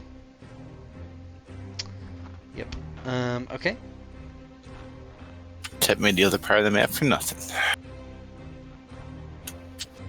No, I didn't realize that. I didn't realize he might die. That's weird, yeah. Yeah. So this guy is going to. So to break it, he needs brawling. Is that what he needs to do? That's opposed brawling. Yeah, so he'll Oh, are you a healer, Yuson? Well, right now he's in. I have 12. It's 12. So he's not getting out. He can't get out of my grasp. Conrad, quick, smash his skull. I would say you get to punch him if he rolled a demon. Go ahead and roll your Attack. Attack. Yeah. It's only gonna be 1d6 damage. Stop okay. resisting. I remember last night in D&D, I forgot I was the healer. He's standing next to my dead body. If I have him grappled, I get a boon. It's called break. Just roll d6. You get automatic damage. I get. Yeah. So he takes 5 damage minus his 1. So you just like punch him. Break his nose or something. Yeah. 1, 2, 3, 4. Okay. All right. Dexter's not gonna do anything. Conrad. So if I try and stab the guy Yuson's grappling, if I roll a 20, do I possibly stab? Yep. Absolutely. Oh, I don't like that. Not with all these fucking 20s. Holy shit. You got this. But there's a guy next to you too. That's hitting You got this. Man, this is a tough decision. And limited one. I'm gonna go after number 7 because you guys, the chance of him going ahead beforehand are low. Is he almost dead? Because I think I might get a strength mod on my damage. He's not almost dead. Oh, okay. But you can roll your if you have. See, I'm gonna push Holy it. smokes, mishap. See, that's why I didn't do it. Roll Hit damage. yourself by mistake, mother. So just roll. Oh boy. Roll. So Kill my God. What is the It is but a flesh long wound. sword? What is damage on That's that? what I'm looking for. Why is 2d8. Oh no, it's not 2d8, is it? Yeah. Okay, roll 2d8. You can just.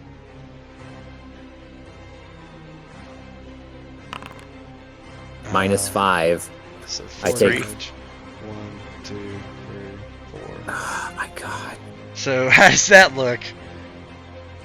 First he overextends, then he goes and turns to face the mercenary to his right. And as he swings, like his hand's wet or something, it slips and his sword falls and like goes right into the top of his foot, like just sticking into it. And this guy, ha ha! And he tries to. Actually, he thinks you're totally incompetent, so he's gonna attack Yusin. Try to stab him in the back while he's down prone. So you're prone. Your attacks. If you are standing up, but your enemy is lying, so it'd be an extra d6 if he hits you. I'll move myself onto Yeah. the same. Yeah. Oh. I'm just gonna move him out of the way so I can target you.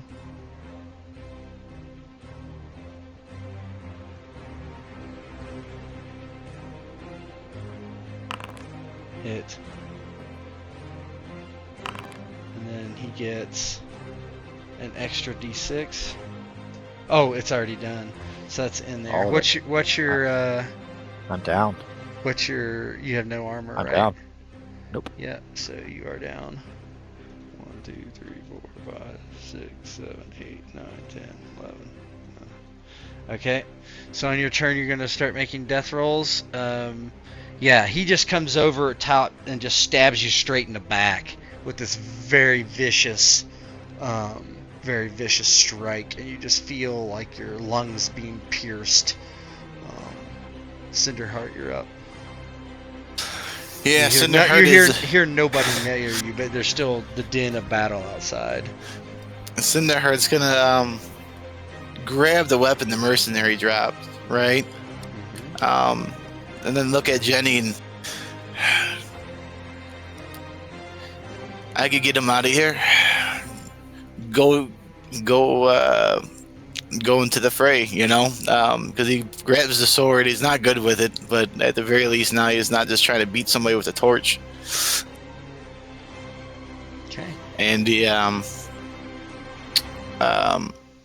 there's not. I guess I don't think I have. I only got 1 willpower left, so I got nothing for nothing. But yeah, I will step out. Well, you can do a round rest. Oh, that's true, can I? You can also draw. You can also draw strength through your body, Yep. and you can take HP instead of willpower. Yep. Oh, for attack? Yep. Oh shit, that's a horse with a different color. Hang on, guys, I'm coming, I guess. I read the rules. somewhere. Yay! Somebody's a good study. He will leave the tent and then go wide, so he's got a good angle on everybody. And then how does that work for? Does it work the same as willpower? Yeah. Just do it one time, and like you burn through that 1 willpower point, and then it dips into HP. Gotcha. So I could cast 3 then, fireball 3 then, right? Yes. That's what I'll do. So that's gonna cost 5 hit points, and I'm sure it'll probably ask you, right? Let's find out. Let's find out. You're gonna hit him. You're gonna hit both of them. Is that what you're trying to do? Yeah, he's gonna spread it. His main target's the one that's standing, though. Because I thought I might need to do that, If I didn't get one-shotted. Bo's on the other end of the one-shots today. It's all good. Conrad's over This here. is not hitting enough himself. willpower to cast spell. Conrad's here hitting himself with his own Hold on one sword, second. dude. Let's see this for a second. You can just hold on.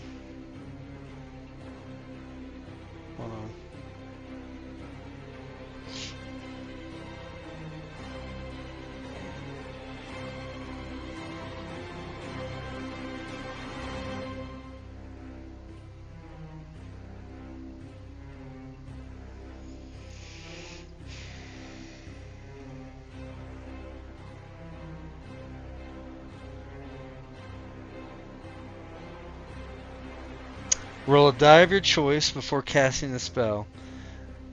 The result indicates how many willpower you gain and must use straight away. So basically, you, but also must take the same amount of damage. Gotcha. So what die? Yeah, will point not used immediately are lost, and the damage is applied after the spell is cast. So, so basically, you can do a D4, D6, D8, D10, D12, D20 before casting the spell, and what you get back, what you roll is how much you get back, but how much you subtract for your hit points. Okay, so I got one already. I can use a D4, a D6, and a D12. You can roll any dice. D4, D6, D8, D10, D12, D20. Oh, okay, that's cool. I like that mechanic better. Come on, man, go big. Yeah, we'll go 8. That should be giving me enough for hopefully a So couple roll a casts. D8 in the D12. chat. 12 won't kill you. Well, I could do it again though. You see what I mean? Like if I need Yeah, to. this fight's not over. I mean, you got two Yeah. of you down, right? I mean, all right.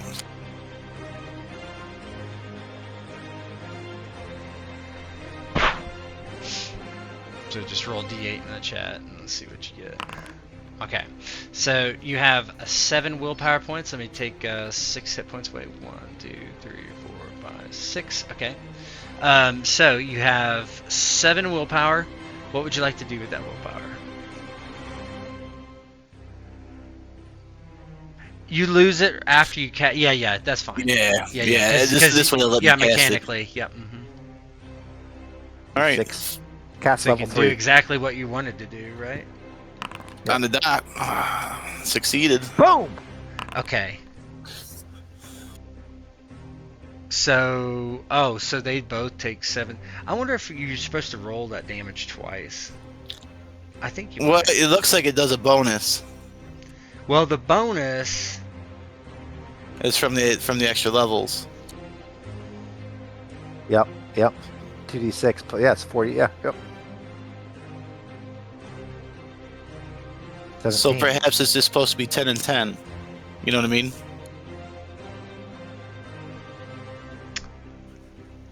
Okay. 'Cause it's so just another 2d6 is the baseline. Each power level beyond the first increases a d6 or creates another fireball. So basically, the second one would be, okay, you create another fireball. So now it's 2d6. Now what do you do with the next one?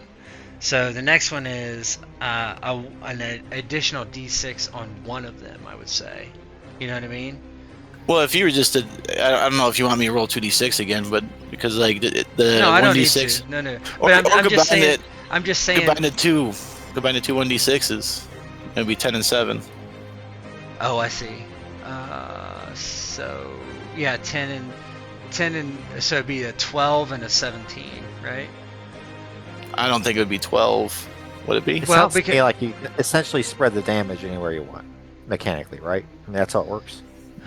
Yeah, but it's I think it's supposed to be 2d6 for each person, Yep. right? With Mhm. and nothing 2d6 else for added. each person, and then 1d6 on one of the extra fireballs.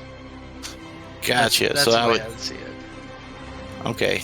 So I would say one of them is a 10 and one of them is a 12. Regardless, it kills them both.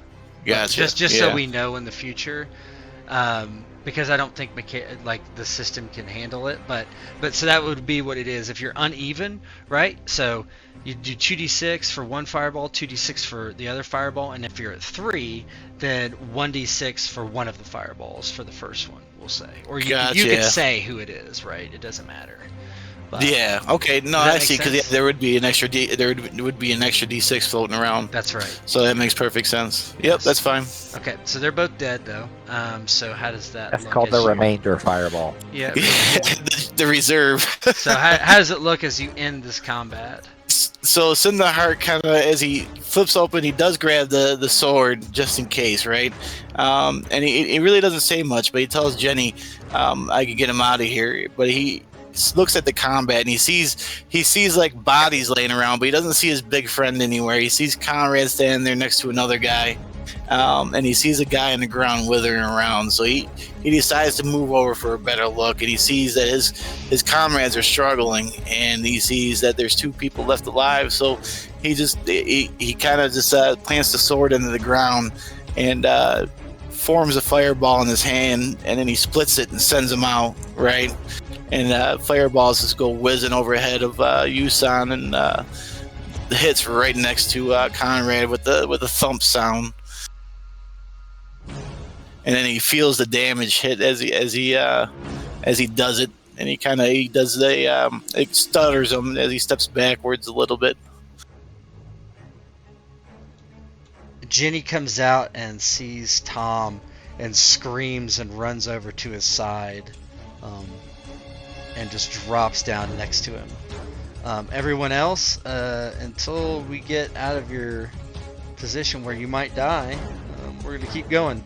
So what Cinderheart, what you see basically is one of the ships, not your ship, but one of the boats heading off, and you see the dwarf in it, and you see Cut in it, fake Cut. How's the dwarf look? Does he look happy he's getting away? He keeps looking over his shoulder at you guys. It's impossible to tell. He doesn't. You can't see if he's bound. They're far enough away where they're probably out of range. I don't know what the fireball range is. But... 20 meters. Hey, probably drug dealers in Venezuela on that boat. Take it out. Hit the sails. All right, There's only one way to be sure. Conrad, you are up, and you are still. No, there's no danger. You can do healing if you have it to try to. I have no idea how I could heal myself. Well, I mean, I'm not talking about you. I'm talking about the other people that are. Oh, I'll move over to the monk. Who's the worst looking? The monk or Bastion? Bastion. Yeah, I'll go over to him. What? He's fine. He sees Bastion went down right away, and he's the looks like he needs a little bit more help. So he sees what he can do to try and revive him. All right, so this works like so.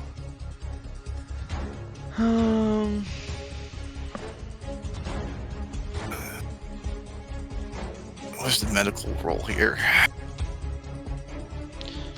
Another person next to you can save your life with a successful healing roll. Without bandages, they get a Bane. So you would have a Bane. This counts as an action.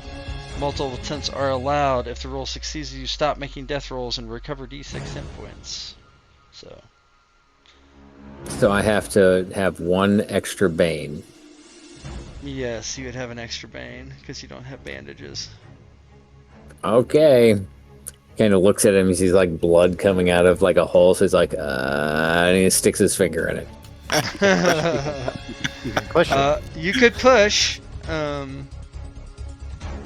that'd give me 3d20 though, right? No, because you can push it on an attribute that doesn't have anything to do with this. Like this, you could put it on charisma. All right, I'll put it on int. He gets mad. It might be healing. Damn it! It is healing. Is it? I think. Okay, never mind. Go to charisma, yeah, because he's. No, you can push it on int, but it's just going to affect you hereafter. I don't think it'll affect you on this roll. Well, I don't need to. Yeah, I don't know about that, but I still wouldn't do it on int. We'll do charisma. He's disheartened that sticking his finger in the hole didn't plug the leaky dike. All right. You gotta spit on it first. Now it's even worse. Okay, so you're unable to staunch the bleeding. So you either rolled 2 19s or you rolled a demon and a 19. Let's look. He kind of To either with a looks 9 and to 19. Cinderheart and Jenny and Dexter. Do any of you know how to stop this bleeding? And he kind of looks at both Bastion and Yusun. Yusin, make a death roll, please. Why wouldn't it keep the 9 and not the 19? Because it's a Bane. he's Okay, got I gotta Bane. take the worst. okay, all right. Yeah. Make that death roll. I might be able to cauterize some wounds, but You saw death roll? Yes, sir. All right, let's see. Where's that at It's here? underneath hit points. It says where it says death rolls. Just click it. All right, there we go. Text. Failure. is Dexter good at this stuff? I'll be fine. Dexter, we could say has a little healing. I'd call for him. That's free. Okay, right? he comes out and he's like, "What is a miss? What is a miss?" And he'll point as he's paying attention to the ship. All right, so he'll point at roll. He has 10, we'll say, in healing. So 1d20 for Bastion. Nope. Jesus. He's like, I don't know what to do. I've got blood on my hands. I'm not used to this. And yeah, he's unhelpful. Bastion, please make a death roll. Hey, where are you at in your death rolls? He's got 1 and 1. Oh, He's okay. He's fine. He's fine. We're fine. There's another success. Now he's the only one succeeded in anything so far. So he's okay. Your success. Cinderheart, what would you like to do? Cinderheart's gonna try to help Yusin, knowing that Yusin is better than him at healing. He wants him up to save people. He'll try a little flame on his fingers to sear the runes shut. Yeah, let's do a healing roll and see. You have 7. Yeah, I do. base chance, I do believe that is. No, you can push something. I'm gonna. There you go. Hey boy, the flames worked. With the dragon. So roll d6 Sim, and that's how much he gets back. I think that Power of dragon the flames, man. pushed up to 2d6. Does it put up to do? I would be okay with that. A razzle dazzle. So, Bo, as Cinderheart walks closer to you, Razzle dazzle. you see flames engulf his hands as he reaches down and sticks his hand into your wound. 2d6. Semi-helpful. Oh my god. How do I remove? Is it alt click? What is it? Shift click? It's control right click. What for what? Right click. I see. No. What are you doing? You only have 2 hit points back. Yeah, okay, never mind. But you're no longer making death rolls, so that's good. And that's it. There, yeah. So he's good. Is he good enough to move over? Yes, he is. He's conscious. He's not feeling so good, but he's not dead, not unconscious. Cinderheart's gonna tell him, "Get your ass over and help." What's his name? Bastion. Bastion. You know, and Cinderheart's just gonna sit. He's spent. Yeah, Jenny is screaming, crying with Tom, so she is in no position to Is do that guy? anything. Is that guy beneath me still active? No. Oh yeah. I think he's over here. okay, He got he's burnt dead. to death. Okay. by He's that toasty. fireball. Yeah. Okay. And impeccable aim. Dexter's gonna try again for Bastion. I don't know what to do. He's freaking out. No. No. Okay, Cinderheart, you're up again. You're just chilling. I'll drop initiative and give it to Yusin. Okay. Yeah, so he could go ahead and go, and if need be, I'd come and lay some fiery hands on him again. Yeah, Yusin, you kind of come to. You have this horrific pain in your back. You're barely breathing, but you see Bastion over there. Really, it looks very, very hurt. As he comes through, he kind of recognizes that his own wound has been knit shut by this flame. He dips his fingers into this flickering blue light. I must pass along the flame. And he crawls over and lays hands upon the Italian. Healing. Yes. Healing. Push it. Oh, I'm gonna push it. Oh Lord, man, where's this rolling like Well, garbage? I'm gonna put it on. I'll make myself sickly. Yeah, you don't have to make any con rolls. So there you go. Hey. Well, So he so D6, roll D6.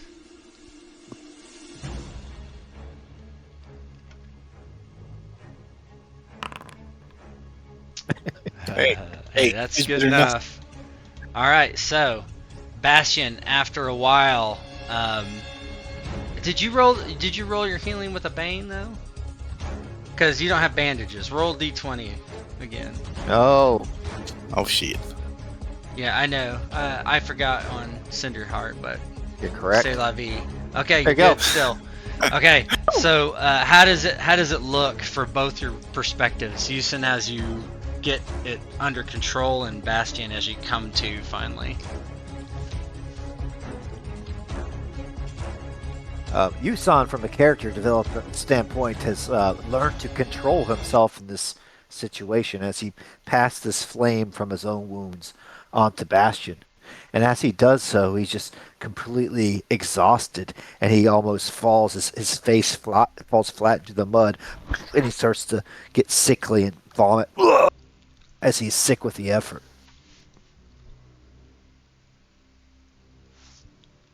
Bastion. Oh, Bastion wakes up with him puking next to him, and Bastion says, "Did we win? Oh, they poisoned us. They poisoned you too, I see." Yes, though I am sick with the thrill of victory, Sir Bastion. Cinderheart passed his healing flame onto me, and I passed it to you. Let us rejoice that we still draw breath and look upon the field of victory, although the effort has made me ill. Oh, many thanks, my friend.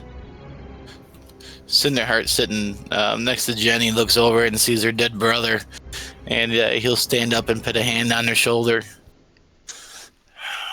I'm sure he died bravely. Yeah, she's just inconsolable. She's sobbing and she can't even really speak. Dexter says, "Oh, that was too close.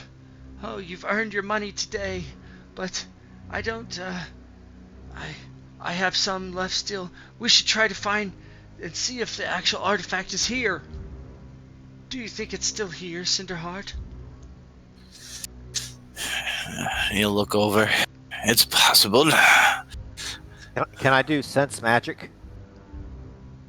What's the range on? What's the range?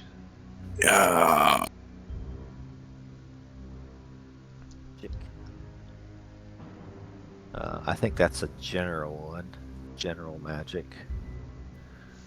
Sense magic.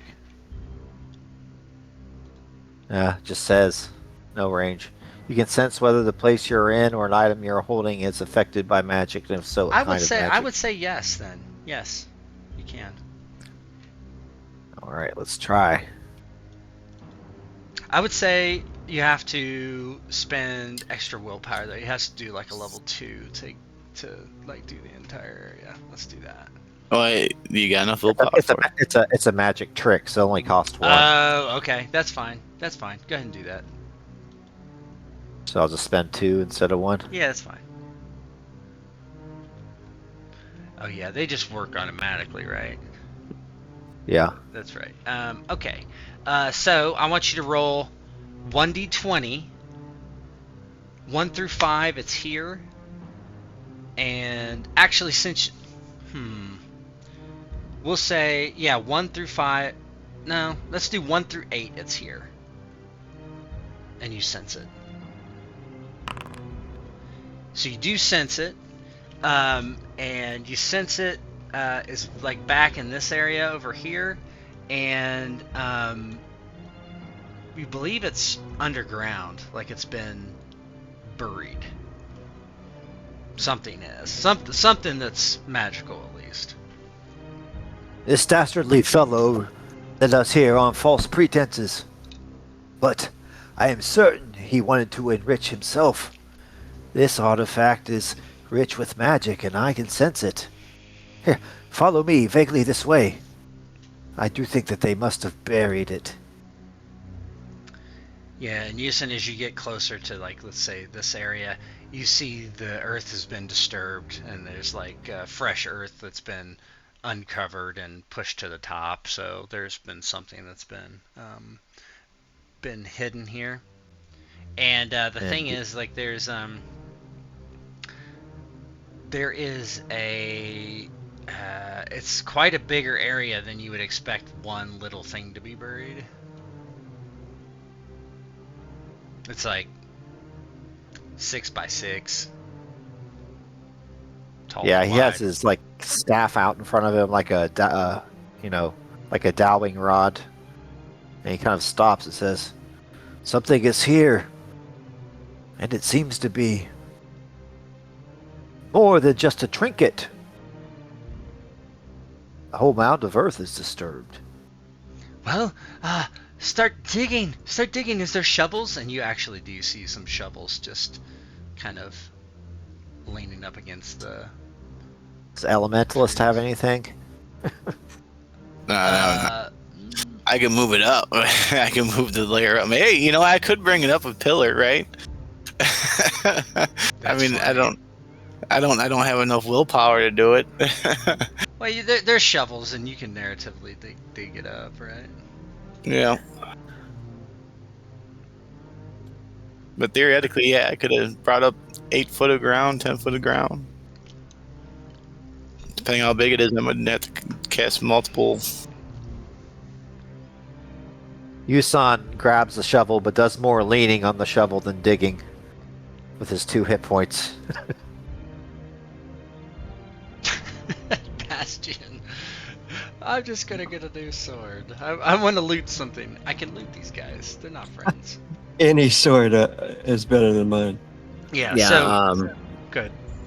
Conrad kind of limps up by Yusin, and he's, looks just as bad as Yusin does, bleeding from multiple spots, and he offers to take the shovel and start digging.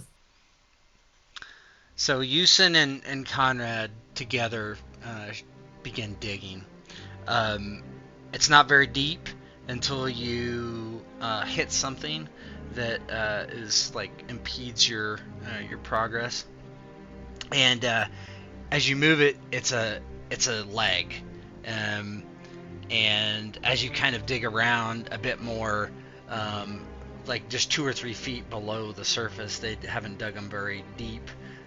There's several people buried there, and there is a small.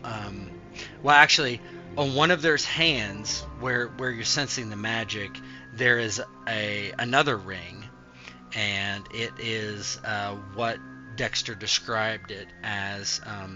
It looks like the head of a dragon. It appears we found the real, was it Crowfoot? Yeah, that is cut crow's feet. I think crow's feet.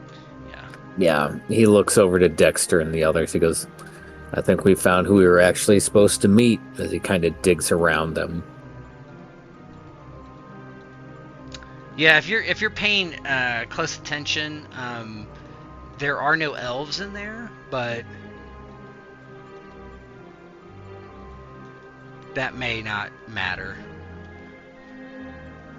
to you. But there is a dragon, a ring with a dragon head.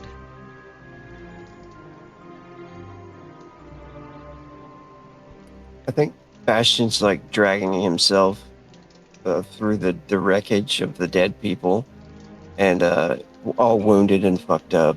And he's looking around. He looks over. He feels bad about Jenny and Thom, and he's looking for any sword that he can use. And You can grab a broadsword, clearly. and he also notices that the dwarf isn't there, and he says, "Where is the dwarf?"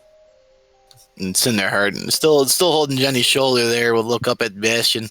He was on the ship with the imposter, Crowfoot. I don't know if he was in league with them or if he got kidnapped. I don't think he was kidnapped. Didn't the imposter come screaming out of that tent on fire, jumping into the water? That he did. And of course, the dwarf did not do it. The dwarf should have been able to attack him. So either A, he could not fight, or B, he went with the Woodland League. I think he was part of this double cross, is what it seems to be. You are right, my friend.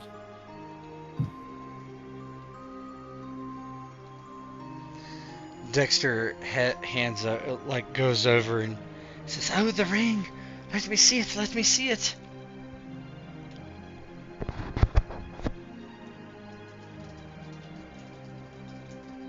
He holds it up.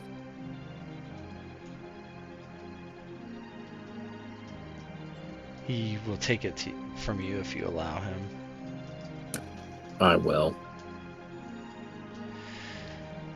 Oh, this is wonderful. This is wonderful. This is what I've been searching for all this time. Thank you. You've done an admirable job. He looks to Jenny and says, "I'm sorry, my dear. Here is, I will pay your company the full amount. Sorry about your brother." And she looks up, and then she looks over to Bastion and says, "It looks like I'm the leader of the company now. A company of one. So much for Vol's whores." Cinderheart will look at her. Yeah. Nonsense, you could join us. Me and Yusan, we're always looking for company. Conrad, around the buried bodies, turns around and goes, "That's what we were called?" The one-eyed whores, yes. Didn't you read your contract? I know Bastion didn't.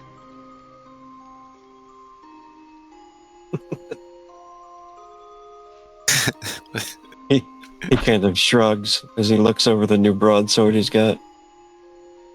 I got me a new This will do sword. for now. Still nothing like my rapier back home, but it will do. She says, We need to light another pyre and probably rest here for the night at the very least. Yes, that Where's is the the right call. halfling? And you see two bodies floating in the water. And once you drag them up, it's the two halflings, and they have crossbow bolts in their backs. Clearly shot by the dwarf.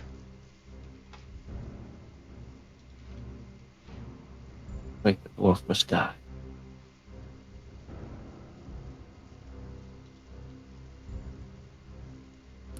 a hard victory today, but we shall honor your brother by honoring your traditions and burning him.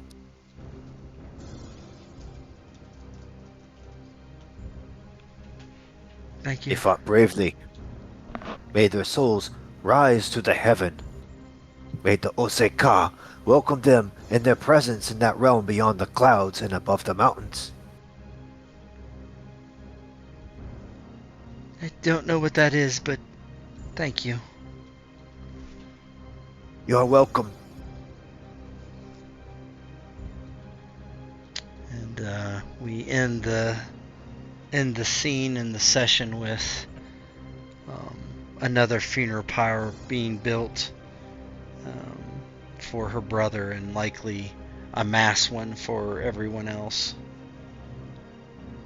And the flames rise, and the smoke billows above the small island. And that's where we're going to end it for tonight. So we get the long rest, right? Yeah, you'll get a stretch rest or a shift rest, whichever one it is. What other stuff is around these parts? Well, let's look. So let's look at the map. And if you guys got upgrades, you do them at the rest. Yeah, we If I can do remember all correctly. that now if you want. Or No, we it's can wait. I read that it's after every session, so it's demons and dragons. Yeah, everything should And be marked already, right? And yep, and then the GM asks like 5 questions or something to the group about like, did you do X, Y, or Z? Here, let me grab my book. I had it out just a second ago. So we're doing a shift rest. Yeah, the big one. Yeah, the big one. Hold on one second. Let's see. Damn, all my HP went back up. Everything like went up real Yeah, quick. basically everything goes back. Yeah. You just need to rest. So And after I'm every not going to session, make you make camp since it's all here, right? So there's no need to do any of the camping or anything like that. You have, Bastian can loot till his heart's content. yeah, Well, yeah. yeah. You're going to have 7 swords, 7 studded leathers. Just give us the loot value. Yeah. New boots. Unless somebody wants swords or whatever. Fucking gold teeth. I'll take a sword, maybe. I really want a hammer. You can have can you wear armor? I don't want to wear armor. I just want a hammer.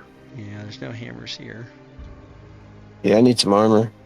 What kind of armor we got? Yeah, they have studded leather. I mean, I think that's what you have, right? I have can use just that leather. leather. I'm not sure if a studded increases it. There's It's no one. just- It's a 1. Right. So Oh, okay. so then after every session, then you ask the group, did you participate in the game session? Did you explore a new location? Did you defeat one or more adversaries? Did you overcome an obstacle without using force? Did you give in to your weakness? And then if you answered yes to any of those, you check an additional category that's not already checked from a dragon or a demon. Okay. And then on those are the ones you roll the d20s on. And if you basically want to, if you fail on that, so if you roll over, then you get to advance. Okay. Well, I know the. So it's for each of those, or just like For the each whole of them. thing? What page is it? For 29. Hang on, I'll be right back real quick. Very good. So let's see. Advancements for each question, and justify your answer. You may place another advance. So for each one, so you can have 5 more. That's good. Okay, so who wants to go first? Let's do it real quick. Bo. So you just want to do a standard of 5? It says, when you have rolled Dragon or D, okay. At the end of the game session, Jim asks you the following questions about your session you just completed. For each question that you reply yes to and justify your answer, you may place another advancement point. Each GM final order should do. Yeah, we'll just do 5 for now. Did you participate? Yes. Did you explore a new location? Yes. Did you defeat one or more dangerous adversaries? Yes. Did you overcome an obstacle without using force? Bo. Mm, Not really. Anyone? Anyone think they have overcome an obstacle without using force? The closest we'd be is having Bastion not loot. How about the dead boss. include the first session too? yeah. I definitely gave in to my weakness. I remember convincing the guy, the slavers, well, the group, I think, to with my swordplay, that we were Yeah. useful. Yep. Yeah, it's a group question, really. Okay. I think that's good. I think the 5. I think it's we get to check 5 more since we didn't do it the first time. Yep. No. Just do 5. In addition to the ones we already have. Those Yes, old and to the demons. additions Dragon that you Bone, want yeah. are that you rolled. Yes. So I'm go back. ahead and check 5 additional ones. Just click it once, please. Oh, we're checking 5 additionals. Yeah, because all the answers were good. So once you do that, let me know. Fucking healing. Yeah. Oh, where are Uh-huh. we checking this at? So Are go to we, your skills. You see the black box, Oh, okay. and just click it once. Don't click it twice. Click it once. Skills, black box. Evade. Can we click 5 additional? 5 additional that weren't there when you started, because what's there now is like what you rolled. If you rolled a dragon or a demon, that's automatically checked. So just pick 5 that are not checked when you start. Just 5 more. Done. Okay. So on yours, let's go through them then. Okay. Go ahead and click again on awareness, WP, and then it should try it. So I should just roll? No, just you mean click hit the up on the arrow? arrow. Click on the arrow. There you go. Okay. So you did not. Okay, do bushcraft. Now I need to have it above the Yep. number. Mm-hmm. Okay, so that went up. Good. Okay, do evade. Nope. Healing. Yep. Myths and legends. Yep. Persuasion. Writing. Okay, and swords. S word. You have swords. Of course not. Okay, so you're done, and you can remove your disheartened there, your condition, and then you should have full hit points. He So- didn't rest yet. Oh yeah, just She's a do your rest. So click on the hourglass, and then Okay. everybody else can do the same thing. Go through their things. It's the bed. It's the bed, not the hourglass.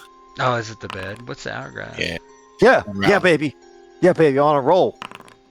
One Oh. shift, sorry. Yeah, that's what we're doing. Oh. We're doing Oh, so we're doing Oh, so they're the same thing. Oh, past one shift of time. Just click shift rest the bed. The bed. is all what you the want. big one did. We can click on any, even if they're not highlighted or. Yes, you get Yeah. 5 additional ones to what's already checked. Ooh, my mentalism. I forgot that one. Nice. So once you click the black box, and it'll put an arrow in them, and then so pick the ones you want first, and then go through and click the arrows.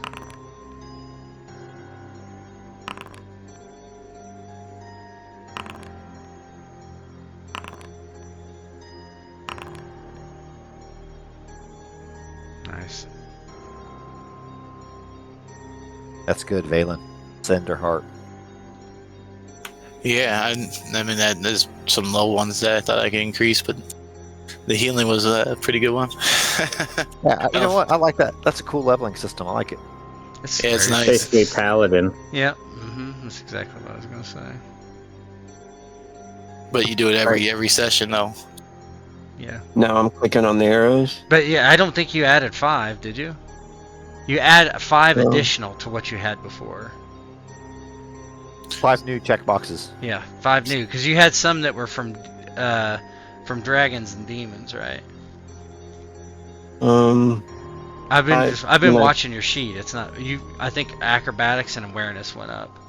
I mean, you put the checkbox in there. Maybe bushcraft too, but you get 5 additional ones. okay. I thought on the awareness was checked. Had an arrow on it. Okay, then if that's the case, then go ahead. Maybe I started looking at it too late. So do acrobatics and then just start clicking them, basically. Yeah.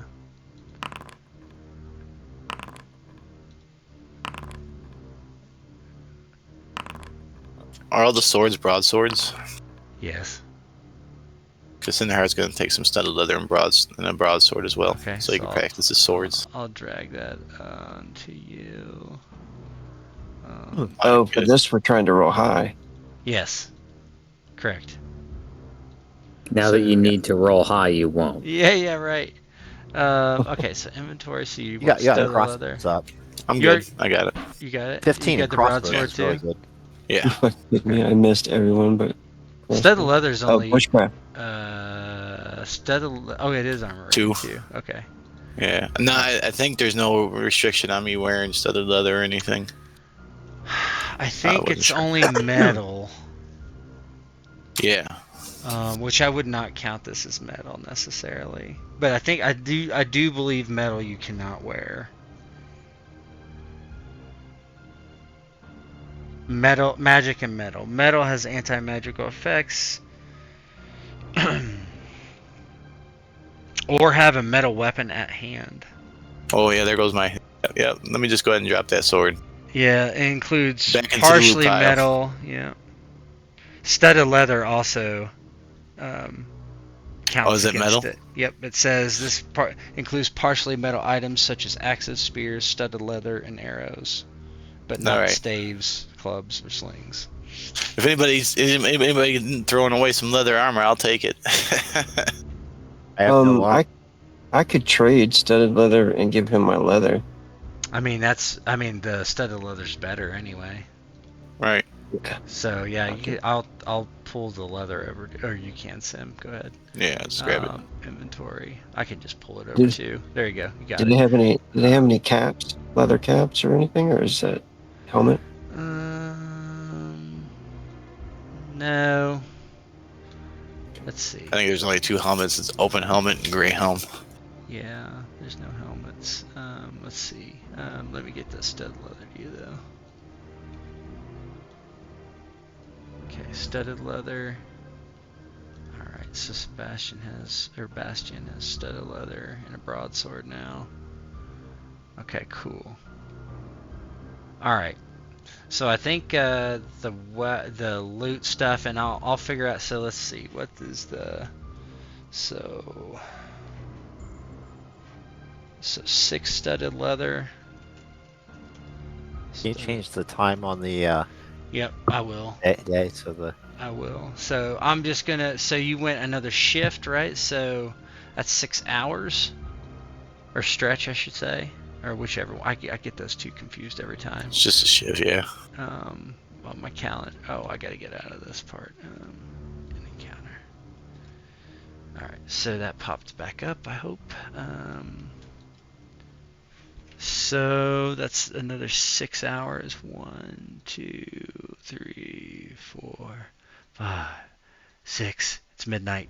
Or no, it's 10. It's 10:57 at night. And that's where we'll end that. Everything, let's see. Studded leather costs 10 gold usually. I will say that you can sell them for 5. You have 6 pairs of it, so that's 30 gold right there. And then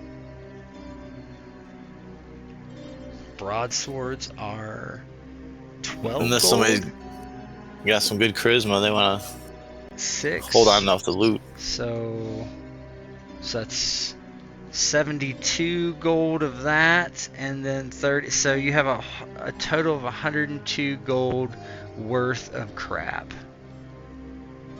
Bartering. Say it again. Uh, Bartering. well- Yes. Bartering.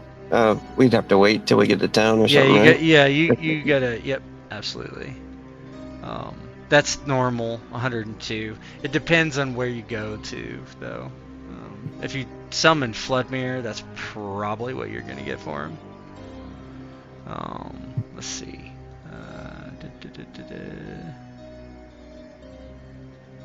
I'll have to figure out. And then I do have the. I need to upload it first, but in Discord, I'm putting the picture of the ring. Looks like that. Bastion sucks at bartering. Probably have to be somebody else. So the I got a ring looks like 5. that. I ain't got nothing. I got 9 or something. I don't know. 6 maybe. 6. Let's see. Um, 5. I gotta find that. I gotta find where I had the damn. For skills, do you roll? Oh, you probably just add. How does that work? You roll a d20 and you gotta roll under the charisma plus the skill in bartering. No, just under the skill. So if you didn't train that skill, based on what your attribute is, it's called your base skill value, basically. So it defaults to the attribute. So if your attribute's higher, it defaults to something higher. I think like a 16 or higher is like a 7, and it depends. It just depends what your attribute is. But if it's untrained, then it starts at that base level. So it's just a table, right? So if you my attribute is 14, well, your base level's then a 5 for everything that's untrained underneath you, that sort of thing. Does that make sense? Yeah. I didn't hear what you were talking about. You go on. He was talking about how you derive your skill value, I think. Oh.